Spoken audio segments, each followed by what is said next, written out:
and gentlemen, and welcome to episode 43 of I Got Gameplay. I'm Michael Burhan, who's kind of semi-conscious at the moment, and today with me, we have our lovely, lovely co-hosts. Of course, we're going to reintroduce the man of today. He is the owner and operator of Mega Powers Radio, and has a damn epic beard. He is Mr. Mike Paden. And I'm also the loveliest. And he is. I'm the loveliest. I actually got compared to a football player today for having the same beard, so I'm glad you mentioned the beard. Awesome. I love the fact when you get, commented on for your epic beard. When I usually have my epic beard, I get commented on as being a paedophile or a serial killer, so that usually works for me. Pedophile? Is that where you have sex with animal activists? No, it's when you have sex with children. You guys call it pedo, but yeah. So that usually helps. And also I have a face to scare millions. That's why I'm on radio. This is off to a great show. This is Michael Burhan, who's barely rested and feeling like crap, so you're going to hear a lot of this sailor talk from me today, peeps. And today we also have another man who has another epic beard. And he is awesome. He has been a regular host of I Got Gameplay and also a regular host of Geek Speak now, which has recently been revived by Mega Powers Radio. He is the man, the myth, the legend, and he also wears glasses. He is Travis Goss. How's it going? I've actually realized that my beard makes me look like a beatnik, so I feel pretty happy about that. I thought it was a t-shirt. Yeah, I was about to say, it's not the beard that makes you look like a beatnik, it's the tie-dye shirt. Oh yeah, the typical wardrobe. I guess on my show, Rose Colored Reviews, yes, this is a plug, I wear a tie-dye t-shirt, and for some reason I decided to wear a suit vest as well, so that's my attire. He's not just a beatnik, he's a smart beatnik. I'm just going to wear this vest on top of my t-shirt to make me look dignified. It's like people who put on ties over t-shirts. You mean Doug Walker? You took the words right out of my mouth. Yeah, he's like the only guy that I know who actually puts a tie over a t-shirt and still, he doesn't really look cool, but I think we give him a pass because he's an internet celebrity. Of course. Yeah, of course. So, ladies and gents, if you want to call in and join the discussion with us, you can do on 760-512-7247. That's 760-512-7247, because today is a very special episode of I Got Gameplay. No. This is not the episode of Rob Man. That's next week. So, if you're holding out for that, I do apologise. But today's episode, actually, we're going to be talking about the career-defining game. This game has been loved by masses, it's been met with loads of scrutiny, it's even been hacked on certain occasions, and has been put down as one of the most controversial games in gaming history. Yes, we're going to be talking about the franchise known as Grand Theft Auto.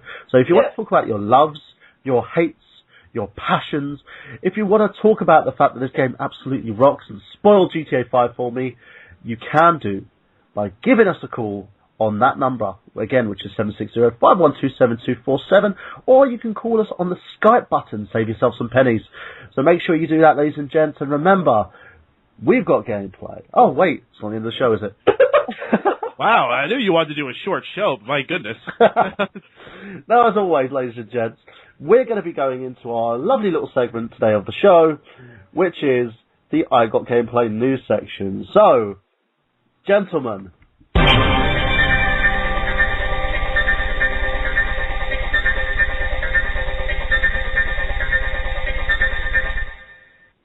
that's the wrong one. But there you go. What's in the news this week? Oh, God. That was my fault. I'm sorry. I uploaded that last I've just got like a board. I've typed in IGG and like a flood of other interest. Oh, well.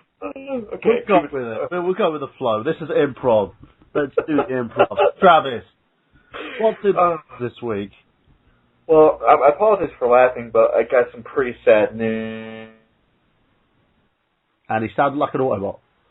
This is an article I wrote on fanboysanonymous.com. Hiroshi Yamauchi passes away at 85, the former president of Nintendo. God bless you. Yeah, exactly. He passed away Thursday, September 19th of pneumonia. And from basically, because of this guy, he saved the video game industry. From turning a company who manufactured playing cards and various toys into one of the most popular and well-known video game companies in the world, Yamauchi helped save the gaming.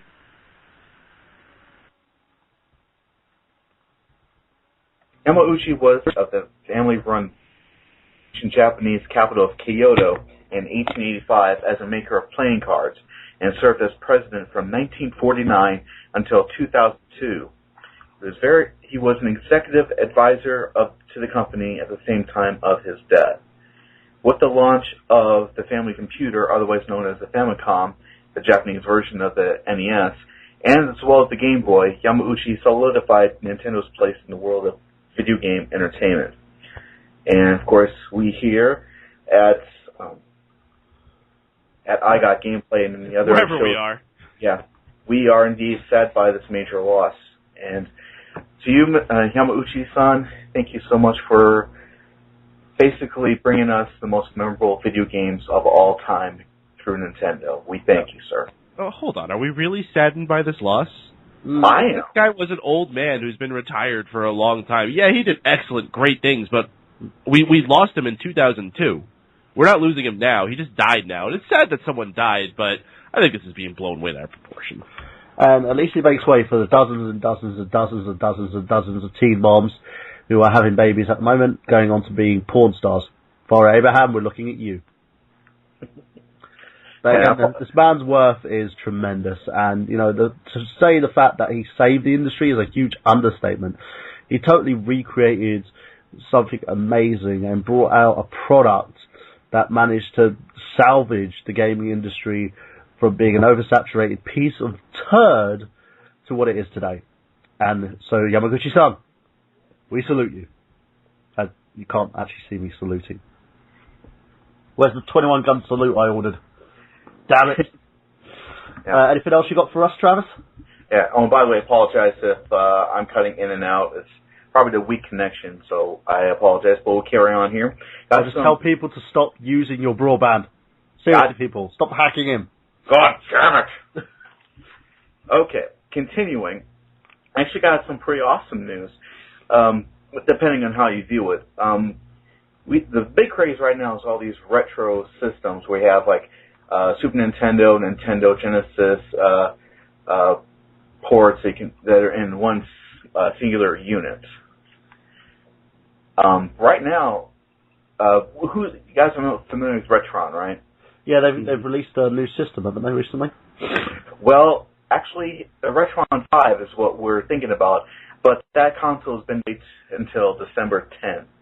And before I continue on, this thing is a beast. It will play NES, Super NES, Genesis, Game Boy games, as well as GBA games.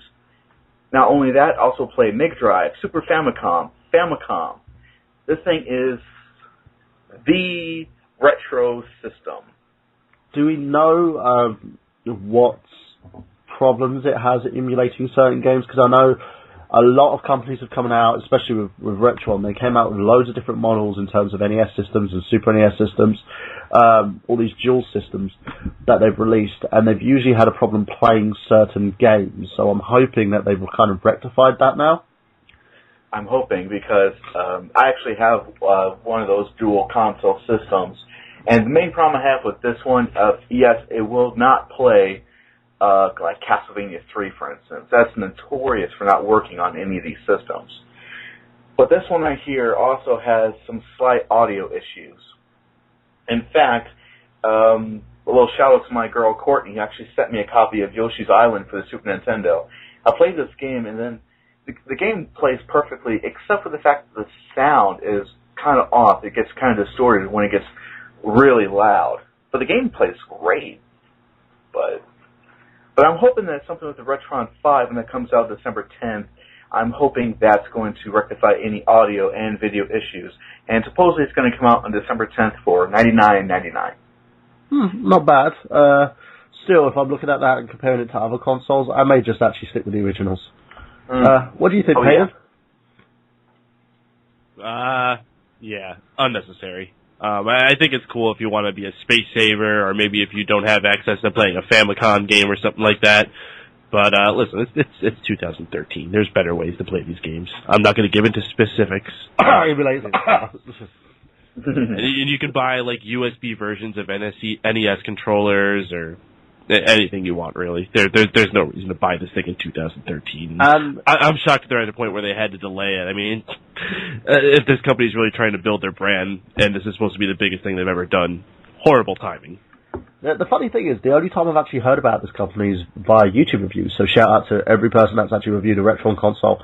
But they have been known to have certain faults because they're not using the schematics that the NES had or the Super NES had. From what I understand, what the biggest problem this probably would be is the fact that it's going through an HDMI output. You're going into a digital signal with all these games that are meant to be played on analog. Yes. I can see that just causing a litany of problems. Yeah, and that's the biggest issue in terms of this. And in a sense, I can see why this seems like a good thing, but on the same level, as I said, I'm a big fan of these types of machines because they allow us to sort of play these retro games. But on the same level, it's just there's too many complications to actually purchase one. And at a $99.99 price, I could literally buy an Ouya and stack it full of emulators. You know, there's plenty of other options out there, so they've got to make sure. And as you said, Paden, they've got to build their brand. So, Travis, do you have anything else for us? I actually have another news story that kind of segues into our main featured topic of this week. So I'm going to hold off on that for a moment. News hog, jeez. News hog. Okay, Paden, what's in the news this week? Travis took the two big stories, and Mr. News Hog over there. But one little bit of things I heard that I thought was kind of exciting to hear is Sony is very encouraged by the response in the Western countries to the Vita TV. When I first saw this thing was unveiled, I don't know if you guys got to talk about it at its unveiling, but this thing just looks freaking awesome. I'm super excited about it. I hope that it does come here, because that's something that I can see myself investing in. It's really small, it's lightweight, it's portable, it's very powerful for its size. The backwards compatibility that it has is fantastic. It opens up this whole library of Vita games, and I always see things coming out for it. I'm like, I just don't want to own a portable system. Same with the PSP. I never owned a PSP, so it's going to give a lot of opportunity to check out these games. And me, I'm an old school gamer. When I see some of the more portable games, those attract me a little bit more. And I just hate playing on a tiny screen, and I hate having to carry this thing and hold it up to my face like that. So being able to play them on my TV with an actual controller would be fantastic. Yeah, that's one of the big things as well, because as I said, when everybody was sitting there getting pawned by the whole Nintendo 1DS thing, it kind of sucked that we're being trolled, because I wanted that to be a reality, because I wanted to have that 3DS experience on my TV. I think I could have it if I decided to mod the console in some certain form or fashion, but I'd probably have about 5 or 6 different broken 3DSs before that could actually come into fruition. But something like this, that Sony actually have said, look, that, you know, we understand that not everybody's a portable gamer, but we will give you an option with this. I literally, to pun a phrase here, and I did tell you I was going blue today, folks, but I literally creamed my shorts at this. I was just sitting there looking at it thinking, wow. You know, and it holds the synergy with the PS4, and anyone who listens to me on this show knows I'm just a huge, huge Wii U advocate, and I love my Wii U, and I'm not going to stop playing things in my Wii U considering it my main system, but there are some games that are not coming out for it that I do want to play, and if I'm going to invest in another system, it's not going to be the Xbox One, it's definitely going to be the PS4. So it'd be great to have that play along with it. You know, I can keep the PS4 in my office, in my studio where I have my big, huge TV, and then I can put this little doohickey into my bedroom, so when I go over there, I can even stream my PS4 games over to that room. That's exactly it, and that's what I was thinking myself, because I want to get I'm looking at the moment to get myself a PS4 Vita bundle. So I'm looking at ways to sort of streamline that. And I probably will end up investing in a Vita TV as well if they do bring it over here, because I want that choice. And it's a great thing as well to carry over, because the Vita memory stuff usually goes onto a little SD card as well, that you can literally take out of your Vita, pop it into the console-based system, and there you go, you're up and running. And it's a great option, and I have to say kudos to Sony. Kudos. I take my hat off to the company for actually thinking outside the box here, because if this was Nintendo or if this was Microsoft, they would be sitting there like crapping their pants or something like this. They'll be like, no, it's going to hinder handheld sales. I think this is going to actually boost them tenfold, and it's giving people a hell of a lot more options. You got anything else for us, Paden? I guess the only thing worth touching on is the big iOS 7 update that came out for Apple iOS devices. I mean, I guess this isn't directly video game related, but in some ways, the iPhone, iPad, iPod Touch, I can never get that name right, is a gaming device. And the new operating system's pretty sweet. I mean, I haven't seen anything as far as being able to increase gaming capabilities, but it makes the device a lot more user-friendly. I don't have to double-tap the button to bring up my music controls when I have it sitting in my car. The parallaxing thing is really gimmicky, but honestly it's kind of cool. I'll sit there and just play with it when I'm really bored, sitting somewhere like, ooh, look at that. And I'm sure that'll get old fast. But it hasn't yet. The little, what would you call it, the little screen that you pop up from the bottom that has all the important buttons that you're going to need to turn your Wi-Fi and your Bluetooth on and off, bring up the flashlight, bring up the calculator. Really great touch. I've seen mixed reviews to it. I think a lot of people just don't like change is the problem, because many of the people who are just not being outright haters seem to really enjoy all the extra functionality out of it. So, bravo, Apple. Yeah, and if you look at the system itself, it's just damn sexy. I updated my iPhone recently, and I'm sitting there playing about with it.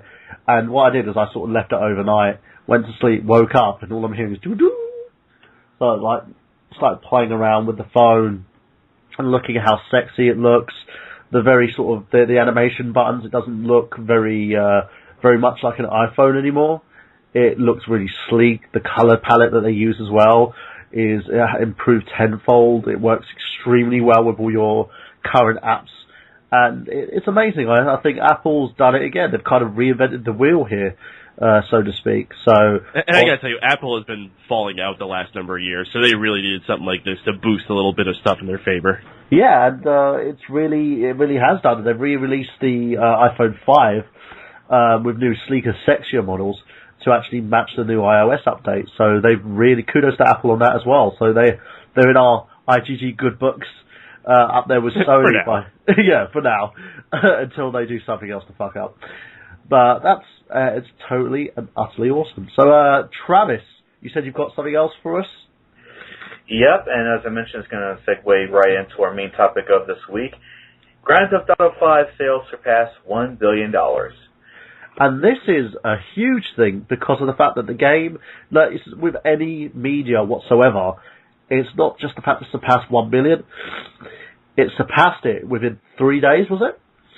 Yeah, as of yesterday, it was surpassed 3 days. Yeah, in the past 3 days. So that's a record.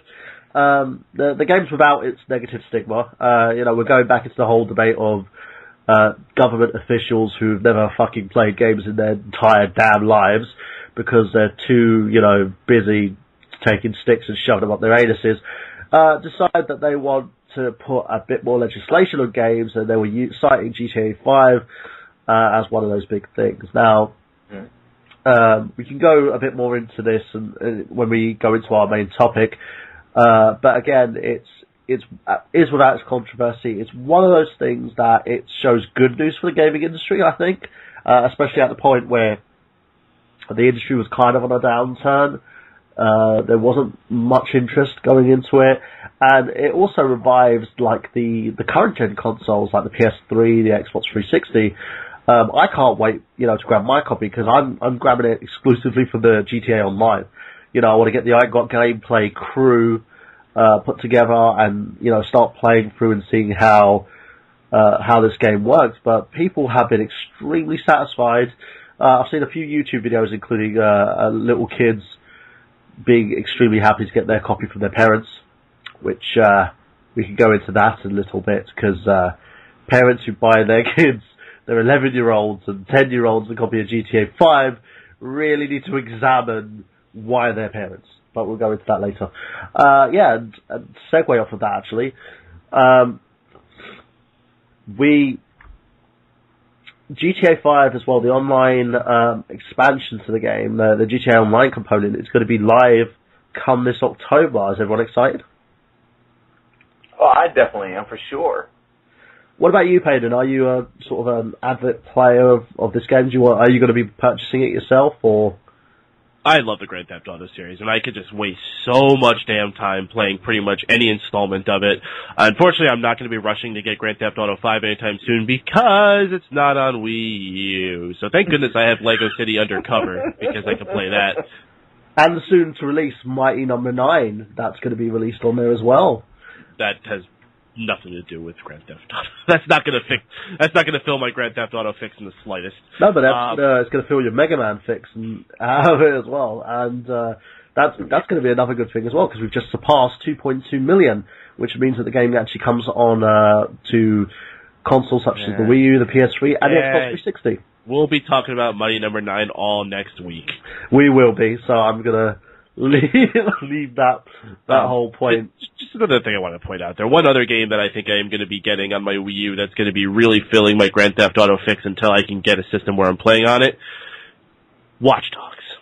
Watch Dogs is going to be so badass. Yeah, and you know what? The fact that Ubisoft have been so instrumental in making sure that this game is looked at all angles. Just think of it this way. They are actually going to be releasing an app that's going to be released with this game as well, where you can actually play the feds. So say if Travis is playing like the online component of the game, or he's playing through the game, you can actually hook on, if you're friends with Travis, to his game and start tailing him, and also hacking his network to try and stop him from progressing. Oh, neato. Yeah, so Ubisoft, I take my hat off to you. I've been taking my hat is like literally going to be destroyed by the end of the show because I'm taking my hat off to all these different companies who are doing a lot right. And I have to admit, this is extremely, extremely positive for the start of IGG. And I literally have to take my hat off to Ubisoft on that because it's making the gaming experience multi-layered. There's not just one sort of example of gameplay here. They've got several different examples, including the use of this app, so I can't wait for that game to come out. And trust me, when Paden's playing, I'm going to probably be messing around with his game, if he allows me to. I'm going to make sure I get it on the Wii U then. Oh, definitely. I know that I'm going to get it on the Wii U. I have reserved my PS4, but that's not exclusively for Watch Dogs. Now, going back onto the GTA 5 scenario, the developers behind it, Rockstar North, were asked a question as to why the game hasn't been released on, or isn't going to be released on PlayStation 4 and Xbox One. The developers basically stated that they wanted to take advantage of the current gen technologies, and they didn't want to actually hinder the game or hinder the current the use of it at the moment because the online support is multi-layered. But we'll go into that in a little bit.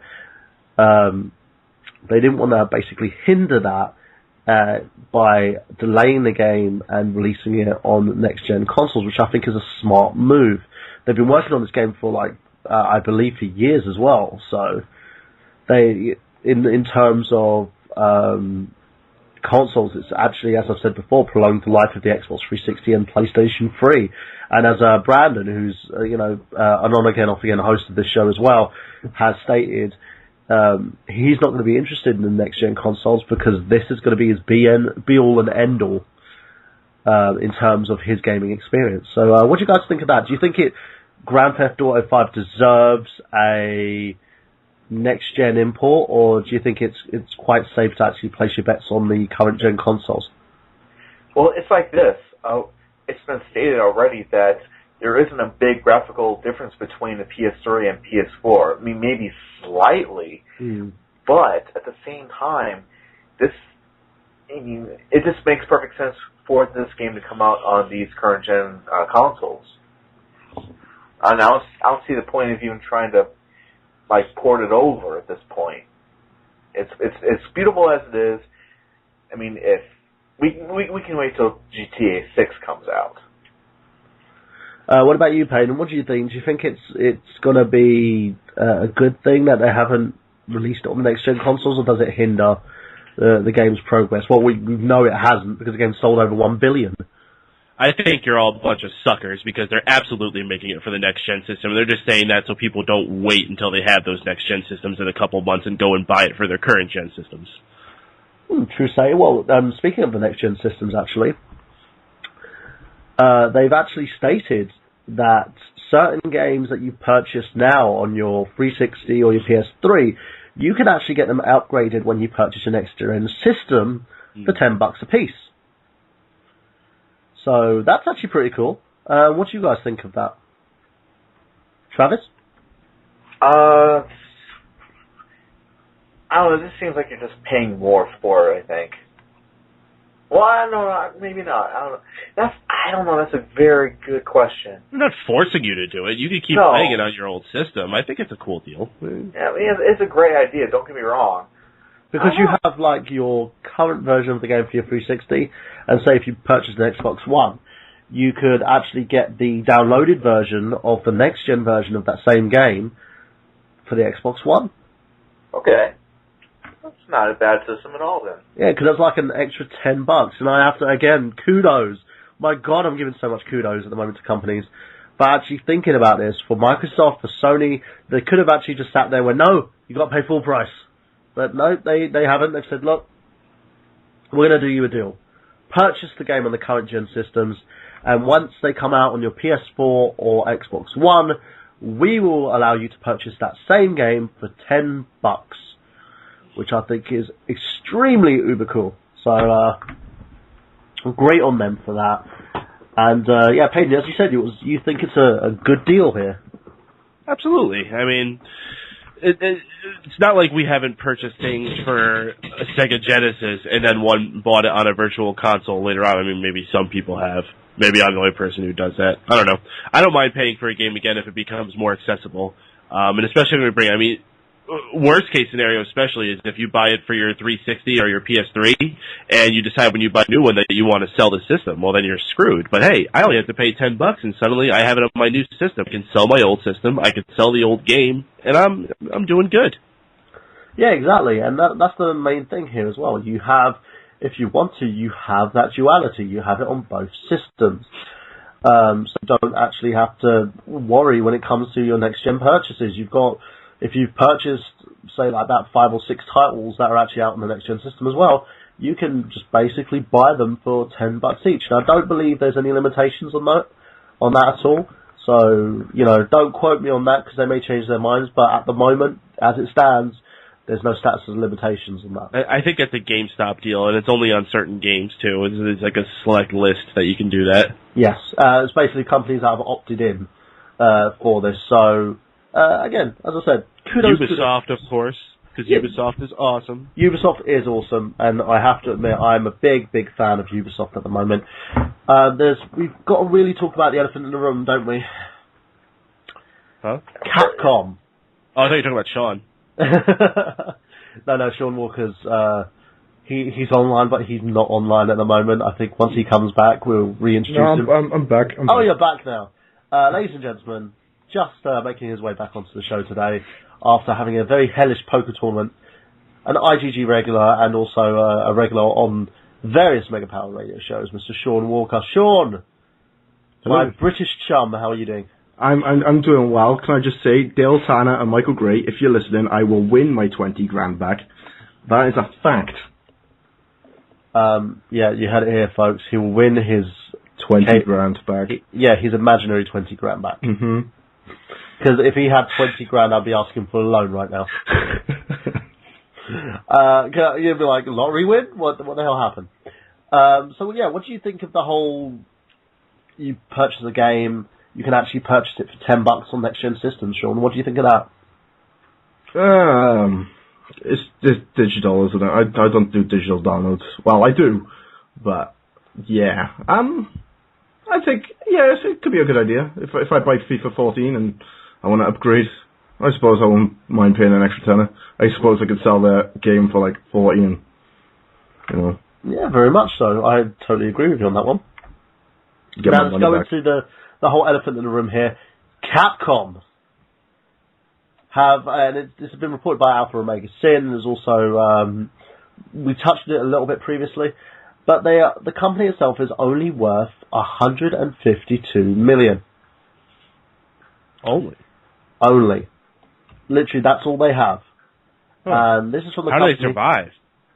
Well, to people like us, it's a huge load of money, but to a games company that has a ton of franchises that should basically be making more, what's happening? I'll tell you what's happening. They got their head up their asses, basically. I mean, we've talked about this several times on this show. They basically have strayed Resident Evil away from what it once was. They've canceled 4 Mega Man games in a row. And only recently they were going to do something for Ghosts and Goblins, but that was quickly dismissed. So, I don't know what their game is, but they don't have their head in the game. Is it a series of bad choices, do you think? Definitely. Absolutely. What do you think, Paden? As you said, it's $152 million. It's not like they're going to be going crying, asking for funds, but do you think that Capcom have actually managed themselves properly? Absolutely not. This has gone from pretty much numero uno third-party developer to, number 10 at best? I mean, they've lost so much public admiration over the last 10 years. Just one bad decision after another. Come to think of it, I can't even think of one exceptional decision they've made in the last 10 years. Something that I was really happy and be like, yeah, good on you, Capcom. Between the on-disc DLCs and that whole shit with Mega Man and that Street Fighter vs. Tekken game, or whichever game it was where he looked fucking terrible. Like Travis was saying with the canceled Mega Man games, the last few Resident Evils have just been god-awful. How are you going to turn a survival horror game into just a basic first-person shooter? I hold no love for Capcom anymore. And you know what? If this is the sign of their downfall, good. There will be a better world without them. We got so many better developers in the world. Like Ubisoft. I didn't say it enough. This man loves Ubisoft. Ubisoft, send him a t-shirt. Yeah, just the sleeves. Oh, lordy, lordy, lord. So what about you, Shaun? What do you think of this? Do you think it's a good idea, or did that Capcom has been... that they're basically, have this 152 million? Do you think it's a series of good ideas, or do you think it's an extremely series of bad ideas? As Paden said, that they just don't know what they're doing anymore. They don't know their right from their left. I have 3 letters. THQ. Oh, God.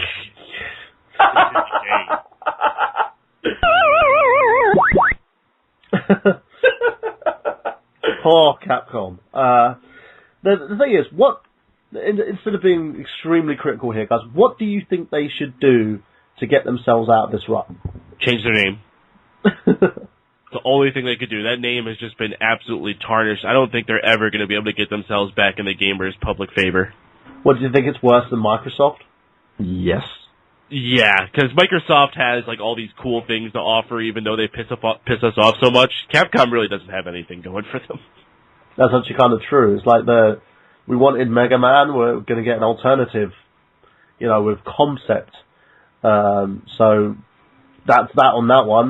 The Street Fighter franchise is really, I think, they go for the 10th Street Fighter 4, and it's, as a company, I don't see what their worth is at the moment, and a lot of it was due to the fact I think they mismanaged their own brands. They mismanaged their properties with the whole Marvel vs. Capcom thing. I don't know about you guys, but I remember when I purchased Marvel vs. Capcom 3, I was like, yay, Ultimate Edition's come out. Oh shit, I've just wasted my money.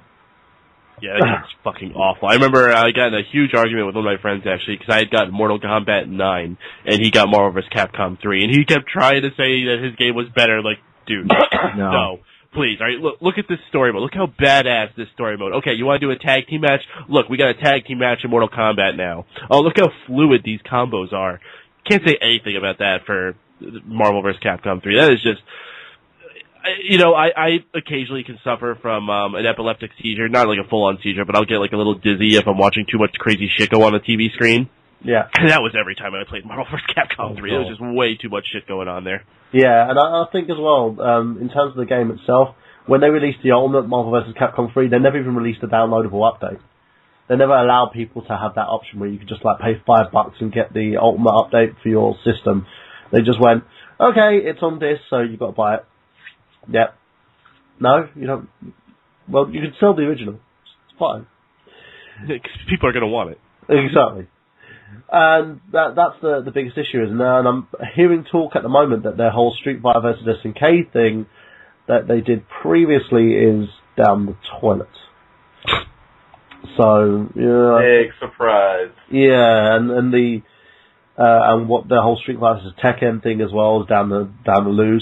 No, what I think could really save them as well as another company would be to do Street Fighter versus TNA. Is that the porno version? Oh, gosh, I hope not. E-Honda and a porno? Oh, my goodness. His head going in places that you don't want him to go for before. That's not the kind of TNA I wanted. I don't think there's any kind of TNA when it comes to those letters. Can you imagine, though, if Honda wasn't a porno? This is the sound he makes when he would climax.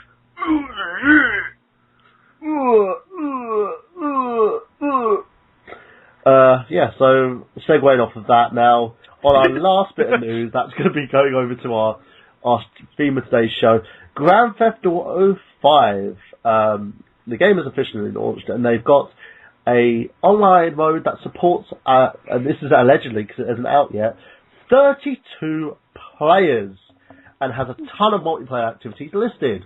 So let's go with you, Travis. What do you think about this? Sign me up. 32 members of your crew. That's just amazing. Going from your higher tier levels, being either yourself if you want to be the big boss or whoever signs you up for your crews, down to the lower level guys. And what do you think about this, Paden? Oh, it's absolutely fantastic. I really did not get to play the multiplayer things on Grand Theft Auto 3 or 4 all that much. I think 3 was only available on the PC, and that was really more the modders community type thing. But I remember watching videos like, oh my god, this looks so much fun, just like free-forming in Grand Theft Auto with other people.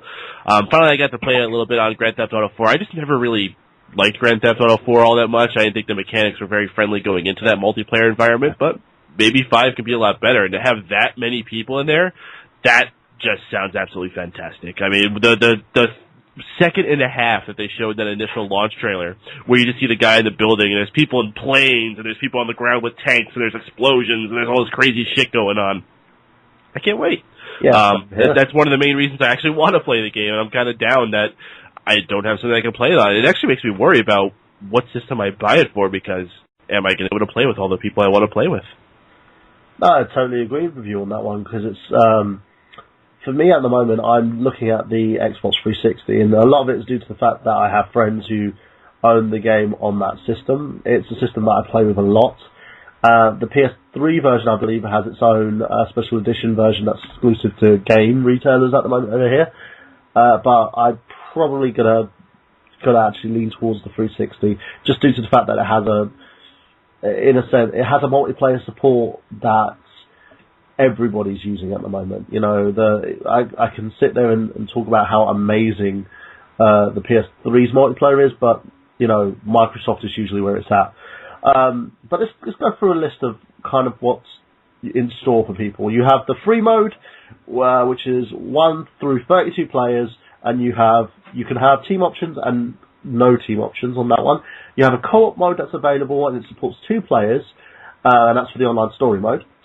You have the free-for-all deathmatch as well, and it supports up to 32 players or so. So basically, you can literally start trying to be king of the mountain here with up to 32 players trying to kill each other. You have a team deathmatch where you get your crews involved. You've got a races mode available as well, again, up to 32 players. And this is coming from leaked multiplayer test footage that they've got here. And you've also got a cops versus crooks mode, where you have 2 gang options and a cop option. And again, that's up to 32 players.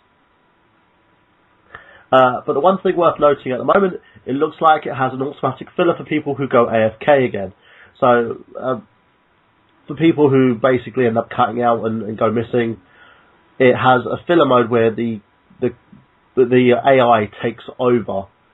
So, so that's pretty good, and it flag checks player activity. So if someone's not there or they've cut out, the AI takes over on that one as well. So that's extremely cool.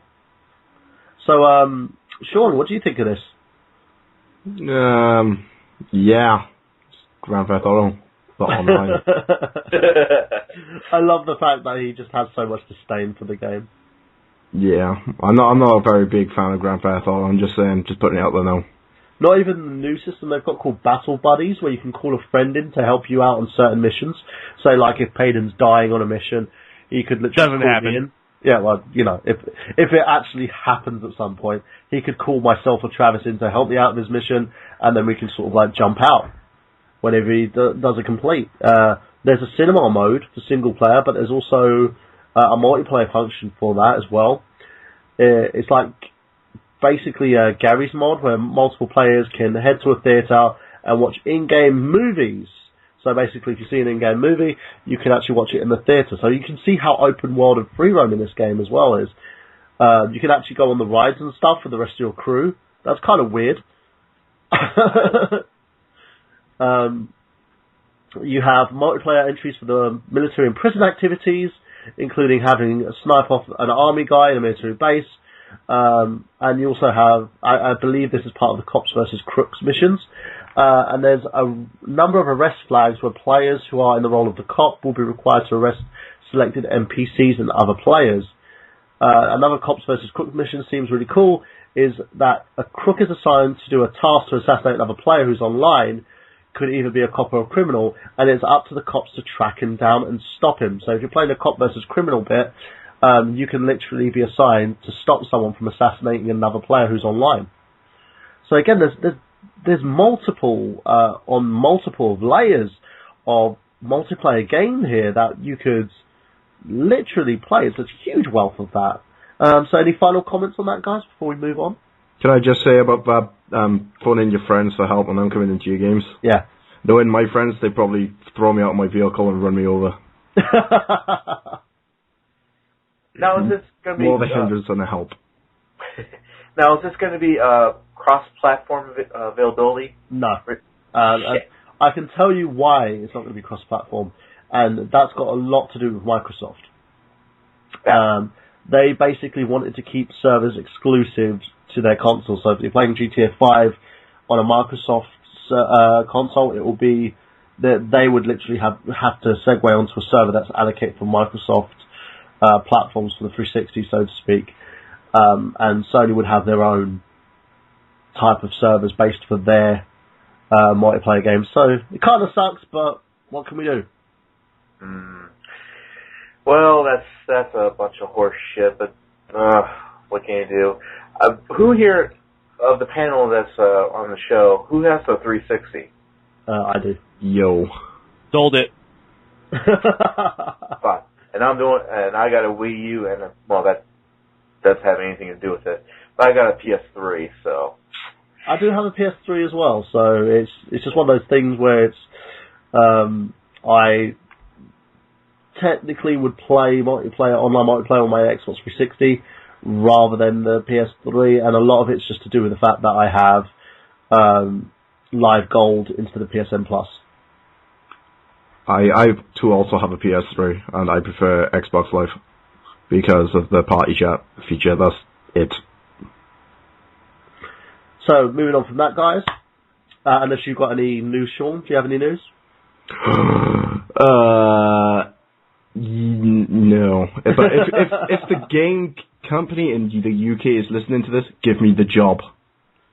Ooh. Yeah, well, we'll see what happens. Did you actually list I Got Gameplay as one of your references? I put it on my CV that I do podcasts every Saturday. Ooh. So, hopefully they'll be listening. So, yeah, give me the job. Well, good luck. Hope you get it. So, let's move on to today's topic, shall we, folks?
Yes, ladies and gents, if you want to join in the discussion, you can do by ringing us on 760-512-7247. That's 760-512-7247. Or, if you're just that cheap, you can actually click on the Skype button and get in on the conversation for free. Yes, for free. Everyone loves freebies.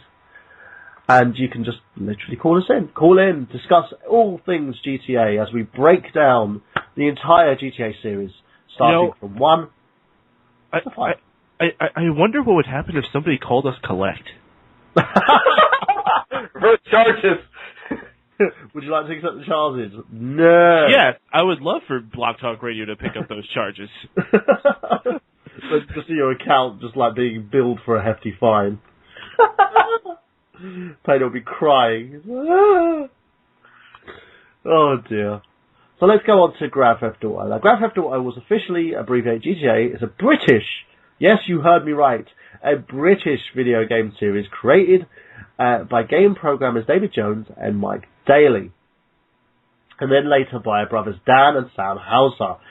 And game designer Zachary Clark. It's preliminarily developed by Rockstar, formerly DMA Design, in the United Kingdom, and published by Rockstar Games. The name of the series is derived from Grand Theft Auto, the term referring to motor vehicle theft. The series has won multiple awards, and it's set in fictional locations heavily modelled on American cities. While an expansion from the original series was based in London, gameplay focuses on an open world where the player can choose missions to progress from the overall story, as well as engaging in side activities, all consisting of action-adventure, driving, third-person shooting, occasional role-playing, stealth, and racing elements. The subject of the game is usually a comedic satire of American culture, but the series has gained controversy for its adult nature and violent themes. The series focuses around many different protagonists who attempt to rise through the ranks of the criminal underworld, although their motives for doing so are vary in each game. The antagonists are commonly characters who have betrayed the protagonist or his or her organisation. I tend to use the he-she role here, because if I just go he, then you're going to have all the feminists going after me saying, women can be criminals too! And I agree, you can be. They steal my heart. Exactly. Of characters who have the most impact impeding on the protagonist's progress. Now, as we go on, video game developer DMA Design, they began the series in 1997, and they currently have 10 standalone games and 4 expansion packs. The third, chronologically titled Grand Theft Auto 3, was widely acclaimed as it brought the series back to prominence in a 3D setting, and it had a more immersive experience, and is considered the landmark title that subsequently influenced many other open-world action games and led to the label Grand Theft Auto clones, such as, and I don't know if Shaun Walker here agrees with me on that, the Saints Row series. Yeah, I agree with that. How could someone disagree with that? It's so obviously a Grand Theft Auto ripoff. I mean, they added their own spin to it, but it's absolutely a Grand Theft Auto ripoff. I know, but the thing about it is as well, you've got to look at it this way. A lot of people would probably go, no. So we have to let it go on that one. But yeah, so let's break down first on the whole Grand Theft Auto series. Let's go to Grand Theft Auto, which was released in 1997, and it was a controversial game because it was condemned in Britain and Germany and France, loads of main places in Europe, for its extreme violence, and Brazil banned it outright. Publicist Max Clifford planted sensational stories in the tabloids in order to help sell the first game. Now, what do you guys think of this? And when playing the first one, because I'm going to try and paint a vivid picture here. The game itself was a top-down sort of action sort of. I can't even say the whole theme of it. It's sort of like an action game, a driving game, where you go around, you complete missions, and you're literally like killing people and swiping their vehicles and stuff. What was the first impression? So we'll go with you, Paden. Well, okay. Well, to go into this, I'm going to have to do a little bit of a story here. I'm going to have to take you back to a time long ago, back before Netflix, back before GameFly, back even before the internet was even a huge thing. I was hanging out with my best friend of my childhood, and one day he came over, and he was just super excited about this game called Grand Theft Auto. And I believe this was probably around the time where Grand Theft Auto 3's trailers were starting to come out. So I just hear him talking about it, and he's telling me what's going on, and I'm like, wow, that sounds freaking awesome. I have to go find this game. So I head to my local Blockbuster, back when Blockbuster was still a thing, and I look on the shelves, and I find a game called Grand Theft Auto. And even cooler, it actually was in a 2-pack. It came with Grand Theft Auto and Grand Theft Auto 2, which... Or no, maybe it wasn't. Was the one in London 2, or was that... London was London 1969. That was 69, yeah. Okay, I got that one. It came with both of those. So I was like, sweet, 2 games for the price of 1? I am down with this. I go home, I pop it in, it's total shit. I hate that top-down view. Driving is absolutely impossible. All I keep doing is just crashing into shit. You're going so fast, you can't see what's coming up on the screen. The guy's like this stupid ginger dude. Like, what a terrible protagonist. I just did not care for it. Some of the tracks were really cool, and that's something that you'll see as a recurring theme throughout the history of Grand Theft Auto. They always have some really awesome music. That original Grand Theft Auto theme, let's go for the joyride. And then it goes into like that Booker T theme type thing. That's pretty sweet. I dig that. But the game itself is pretty bad. That goes for the expansion pack. And even 2, if I'm recalling correctly. 2 was that same play style, and I could not get into the series till much later, and I really don't consider those part of the same thing. I consider Grand Theft Auto 3 the start of the series. Those are just like concept demos. Interesting. Yeah, it's well, my first experience with that was pretty much the same thing. I remember a friend of mine, he was pretty much an outcast. He was an introvert who didn't like school, so he'd always find ways to go off sick, and he would sit there playing his PlayStation. So I come in from school, sitting down next to him, like go and visit him at home, making sure he's okay, and I'll sit next to him and play the PlayStation with him. I was like, what's this game? He says, well, this is Grand Theft Auto. So I sat down next to him and I tried to play this game myself. And it took me ages to literally get involved in this game or immerse myself in this game because I was having so much trouble trying to drive. Because it literally is one of those games where the whole top-down thing kind of confuses you a bit. It's like you're playing with those like toy cars in those little toy cities. You know, there wasn't much meat on the protagonist of the game. You know, and in terms of game quality itself, it was good. It wasn't amazing, it was good. But it seemed to catch on, and a lot of the reason why it was catching on was, again, the stories people were saying, like, oh, the game itself is, it's too adult, you know, you can't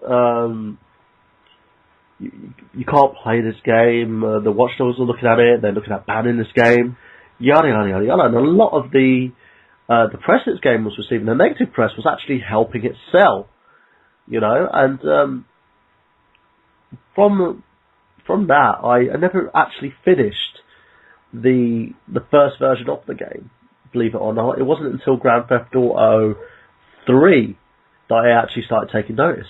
What about you, Travis? What was your experience? Oh man, well, the first time I played Grand Theft Auto, the very first one, I actually rented it from a local video store, of all places. And because I'd seen articles about it in magazines and newspapers, and I thought, I might just actually see what all the fuss is about. And I will admit, yes, when you look at it by today's standards, it does look like shit. But at the time, I actually had a lot of fun. And it was very challenging at the same time. I wasn't a big fan of the controls, however. I'm glad when Grand Theft Auto 3 came out, the controls were refined and very user-friendly, if you will. And I just thought it was fantastic when GTA 3 came out. And I will say, though, when it came... Yeah, GTA, the first one, and there was actually 2 expansion packs for the first game. Only one of them was available, I guess, only in the UK as a mail-order special, and that was London 1961. And that was only for, like, PCs, I think. But actually, when Grand Theft Auto 2 came out, even though it was still the same top-down view, it actually played just a little bit smoother. And, it's good. I just like that. Yeah, GTA 2 definitely made some improvements, but not as big as improvement until GTA 3 came out. Then that solidified the series right then and there. What's up, Internet Wrestling community? This is Anthony Mango of SmarkOutMoment.com, a wrestling website dedicated to the smart marks like you and I. We break down and review every pay-per-view with predictions and spoilers, and you can catch our weekly podcast on YouTube for some smack talk. There's no rules here, and we show no mercy. You can follow us on Facebook and Twitter at SmarkOutMoment, where we analyze all the angles, shoot first, and kill kayfabe. That's www.smarkoutmoment.com. Why mark out when you can smark out? Okay, Shaun, what about you? What was your first impressions? Well, considering I was 8 years old when this came out, I'd just like to thank my mum for purchasing the game. Thank you, Mum. So, yeah, what I remember of it was like one of my favorite Grand Theft Autos. I really like the first Grand Theft Auto. I don't know why, probably because of my age. But, yeah, it was pretty good. I remember the dude with the green sweater. I thought, answering the telephones and completing missions. I don't know what the hell I was doing. I was just doing it and getting a machine gun, which was shooting little dots across the screen, and you could spin around and kill everybody, which was A-okay. Explosions, killing people, blood at 8 years old. What more do you want? Oh, and by the way, there's another thing, too, when you play GTA 1, there's one button that you press to honk the horn. Have you guys tried that thing when you're not in a vehicle, you're burping and farting every time you hit that button? Yeah.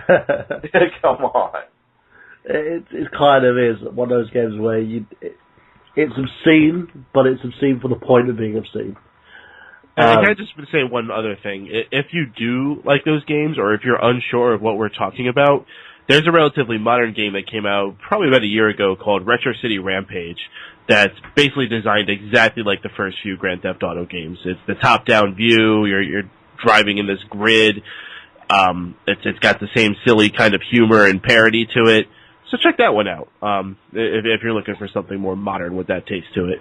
I also think Chinatown Wars for the DS also had the top-down view as well, what I can remember playing on it. Yeah, sort of. Yeah, it did have like a top-down view, only at a certain angle, though. I think it was like isometric, wasn't it? Yeah, sort of. And you can also purchase the first 3 games as part of a collection on Steam. So if you're a PC player and want to get your hands on Grand Theft Auto 2, you can do by actually purchasing the games as part of the package. So there you go, you've got like loads and loads of different variations of the game. So let's go for Grand Theft Auto 2 now. What varied in the game from the first one? Travis? Let's see here. Sorry about that. I had myself on mute. That's right. It just ran just a little bit smoother, because when you compare that to the first game, first game was very choppy when you're playing it. And when it came to the second one is even released on the Dreamcast, and that got a mature rating. And the one that was released on the PlayStation was like a teen rating. But it, like the first one, soundtrack-wise, it was very good, very catchy tunes. This one, the playstyle for this one, for GTA 2, I'm stumbling, sorry about that. This time you're actually trying to earn respect from these different gangs, either by doing missions for them or trying to backstab the other gangs and everything. Yeah, it was really good. I enjoyed it. Never finished it, but I enjoyed it. What about you, Paden? Did you have any experience with GTA 2? As far as I'm concerned, the only difference between GTA 1 and GTA 2 is that there's a 2 after the name. Okay, fair enough. Shaun, what about you? What I found of GTA 2, the camera was lowered down, if you get my... Because GTA was like all the way up in the sky, whereas GTA was more closer to the action, I found, when I was playing it. And the levels as well in the game were set in several different portions. So you'd have like the districts, which were like the first levels, and you had the downtown business hub, as well as you had large mental institutions, the universities, and also the residential districts that contained city prisons, trailer parks, and an Elvis-themed bar dubbed Disgracelands. Shopping mall, a giant hydroelectric power plant, and the third and final area is the industrial district. It holds a large seaport, meatpacking plant, and a nuclear power plant, and a Krishna temple. And as Travis alluded to, the main aim of the game is to actually gain respect from the various gangs that you're working with while moving yourself up to the top. And the game can be played in two modes in the PC version, which was noon or dusk. The noon setting was the lighting is bright, making the game clear to see. Also, you could lower the graphics level overhead with lower-end hardware because of fewer light effects. The dusk setting of the game is darker with multiple dynamic lights with explosions and car headlights. The Dreamcast version of the game also can only be played in the dusk setting. The PlayStation version of the game was only played in the noon setting, so the feature was expanded further in Grand Theft Auto 3, where daylight changes with the time of day in the game. So that's what the changes were to the game. So it was a different kind of experience because you had different types of settings depending on what you were playing it on. So say like the noon setting for the PlayStation and the dusk setting for the Dreamcast. And, you know, PC players who have all the luck got to play it in both modes. So moving off from that one as well, this is where things got a bit more different. It kind of differentiated from what we saw previously, which was Grand Theft Auto 3. Now this game sort of gave, I wouldn't say it was a rebirth to the genre, but when we were going switching over to 3D-like graphics in terms of open world games, things kind of changed a little bit. And people, I know myself included on this, were wondering what was going to happen with the Grand Theft Auto series if they could actually adapt to that change, especially with the PS2 was new hardware. So DMA Design, who then became Rockstar North in the United Kingdom and published by Rockstar Games, Grand Theft Auto 3 was a 3D title in the Grand Theft Auto series. And it was released in October 2001 on the PlayStation 2, May in 2002 for Windows, and November 2003 on Xbox, and in November 2010 on iOS. It was made available on Steam on the 4th of June 2008, and on the Mac App Store on August 18th, 2011. It was released on iOS and Android in December 15th, 2011, and on PlayStation 3 in September 2012. The game was preceded by Grand Theft Auto 2, of course, as preceded by Grand Theft Auto Vice City. Now, GTA 3 was set in modern Liberty City, a fictional metropolitan city based in New York. The game follows the story of a criminal named Claude, who was betrayed by his girlfriend in a bank heist and begins to work his way up the crime ladder in the city before confronting her. GTA 3 is composed of elements of driving games and third-person shooters, and the game's concept, gameplay, coupled with the use of 3D games engine for the first time in the series, contributed to Grand Theft Auto 3's positive reception upon its release, and it became the 2001's top-selling video game, and is cited as a landmark in video game for the far-reaching influence within the game industry. GTA 3's success was a significant factor in the series' subsequent popularity. As of 2008, 5 GTA prequels set in the events of GTA 3 have been released, particularly Grand Theft Auto Liberty City Stories, which revisits GTA 3's setting in just 3 years prior, and also the game was kind of lambasted for its violent and sexual content, and it's also basically the result of public concern and controversy. According to Metacritic, GTA 3 and Tony Hawk's Pro Skater 3 both hold an average critic score of 97 out of 100, making them the highest rated PlayStation 2 games of all time. Now let's talk about experiences here.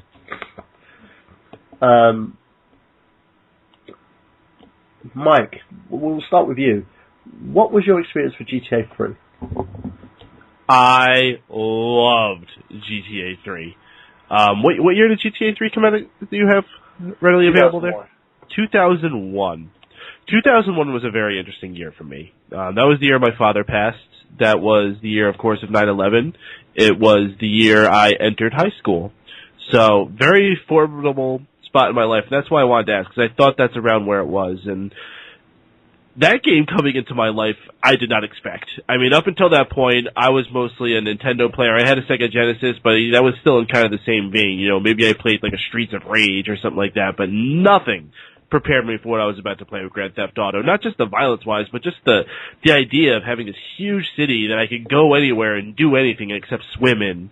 All these different cars that I could grab and collect and bring to these places. I could be good, and I can just stroll around and maybe help some people get some things done and, you know, ride a taxi or do whatever the heck I want to do. Or I could be a raving lunatic and I can steal a tank and I can blow people up and I can use cheat codes if I want to do that and do all the weirdest crazy shit I can possibly think of. Or I can just play it normally and go through the storyline. There's just so much to do, and I think that's why I was able to sink a significant amount of time and play the game for so long. I mean, by the time Vice City came out, Grand Theft Auto 3 was not a stale game to me at all. I was still having fun playing that. There's some small complaints about it. The lack of flying always kind of bothered me. I mean, that really crappy plane they give you that only has half of its wingspan. What a joke. Not being able to swim was really unfortunate. I mean, you had the boats, so you can ride around in the boats, but if you accidentally didn't jump right getting in or out of it, you're in the water and you're dead.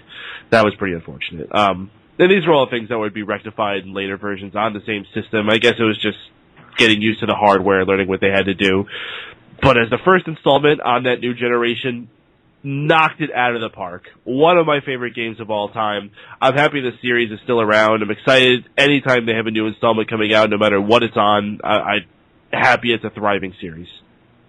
Do you want to actually hear something that actually links this game to a previous news article that we were talking about? Okay. It's distributed in Japan by guess which company? Capcom. Yes. Oh my god, I was kidding. Capcom actually distributed the game in Japan, and it's also one of the most modded games in history, because you could actually find about like 1 billion different mods for this game. One quite recently that I was looking into that I'll post on the I Got Gameplay page was Iron Man. They did an Iron Man mod with this, where literally they gave you the armor. You could call in a war machine. You used a hand blast, and you could blast anything and destroy it. They literally modded the mission, so you get called by the police radio to certain locations to arrest people. It's amazing what they've done with this game and how people have taken to it to be like one of those games to have so much replay value in it, and it's something that's quite unheard of these days. Travis, what about you? What was your experience with GTA 3? Oh my gosh. I remember I was trying to rent this game when it came out, because at the time I didn't have the money to get it. And I was just wanting to rent it, just try it. And I just couldn't seem to get a hold of a copy, because I only had one copy, and some 10-year-old little shit always kept renting it because his grandma was right there. And he rented it like every week. The kid was renting the damn thing. And I'll never forget this one time. I walked in thinking, okay, I'm going to go in, I'm going to get the game. Same little shit's in there. I was like, God damn it. And then the little shit he turned to me and he was like, so what game are you going to rent? And I looked down and I said, Grand Theft Auto 3. And the kid looked at me and was like, oh, alright. He still rented it. I so badly wanted to go up to the clerk and say, do you know what's in this game? And I would have happily told him exactly what a person does in this game. Guarantee the kid would not be able to rent the son of a bitch ever again, because his grandma would be like, I don't think you should be playing this, so here, let's go rent. Here's a Disney game. It's got princesses in it. But no, little son of a bitch kept renting that fucking game. When I got a hold of it, though, finally, I was like, yes. This is my game. This is for me. Thank you, Rockstar. Thank you.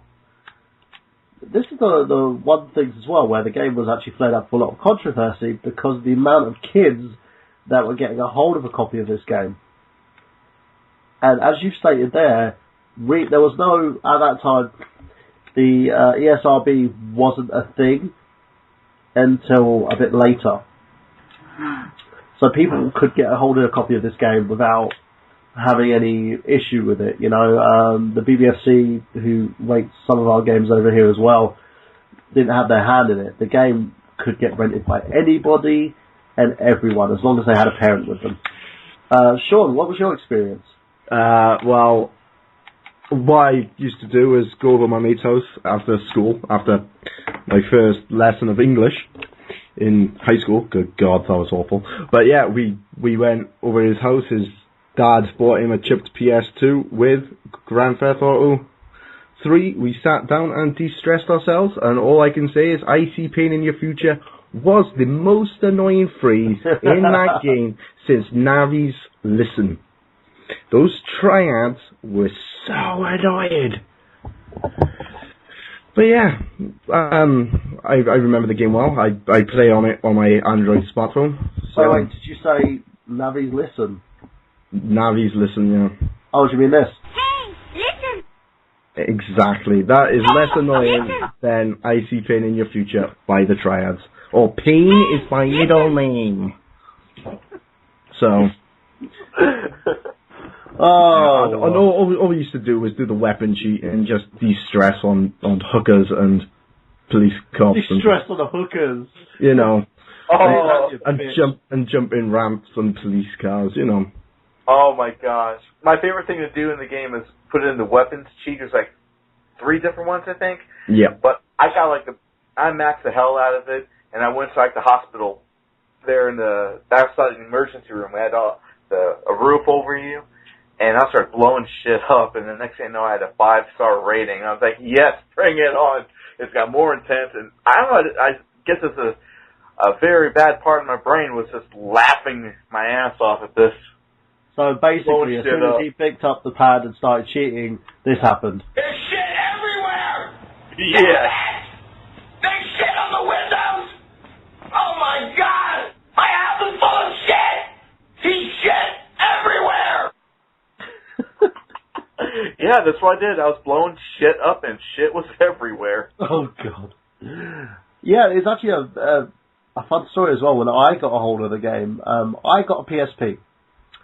I was purchased one by my ex-wife, who we were dating at the time, and she purchased a PSP for me. I was like, oh my God, you got me a PSP! I was literally in tears. Because no one ever actually buys me a game console. I was like, this girl is cool! Yeah. I know you feel it, brother.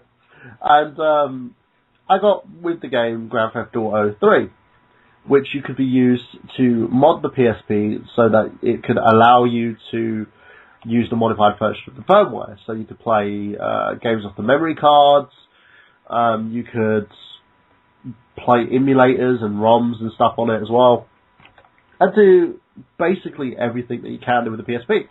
And I started using it for that, and I was like, I'm not going to play this game, it seems shit, blah blah blah.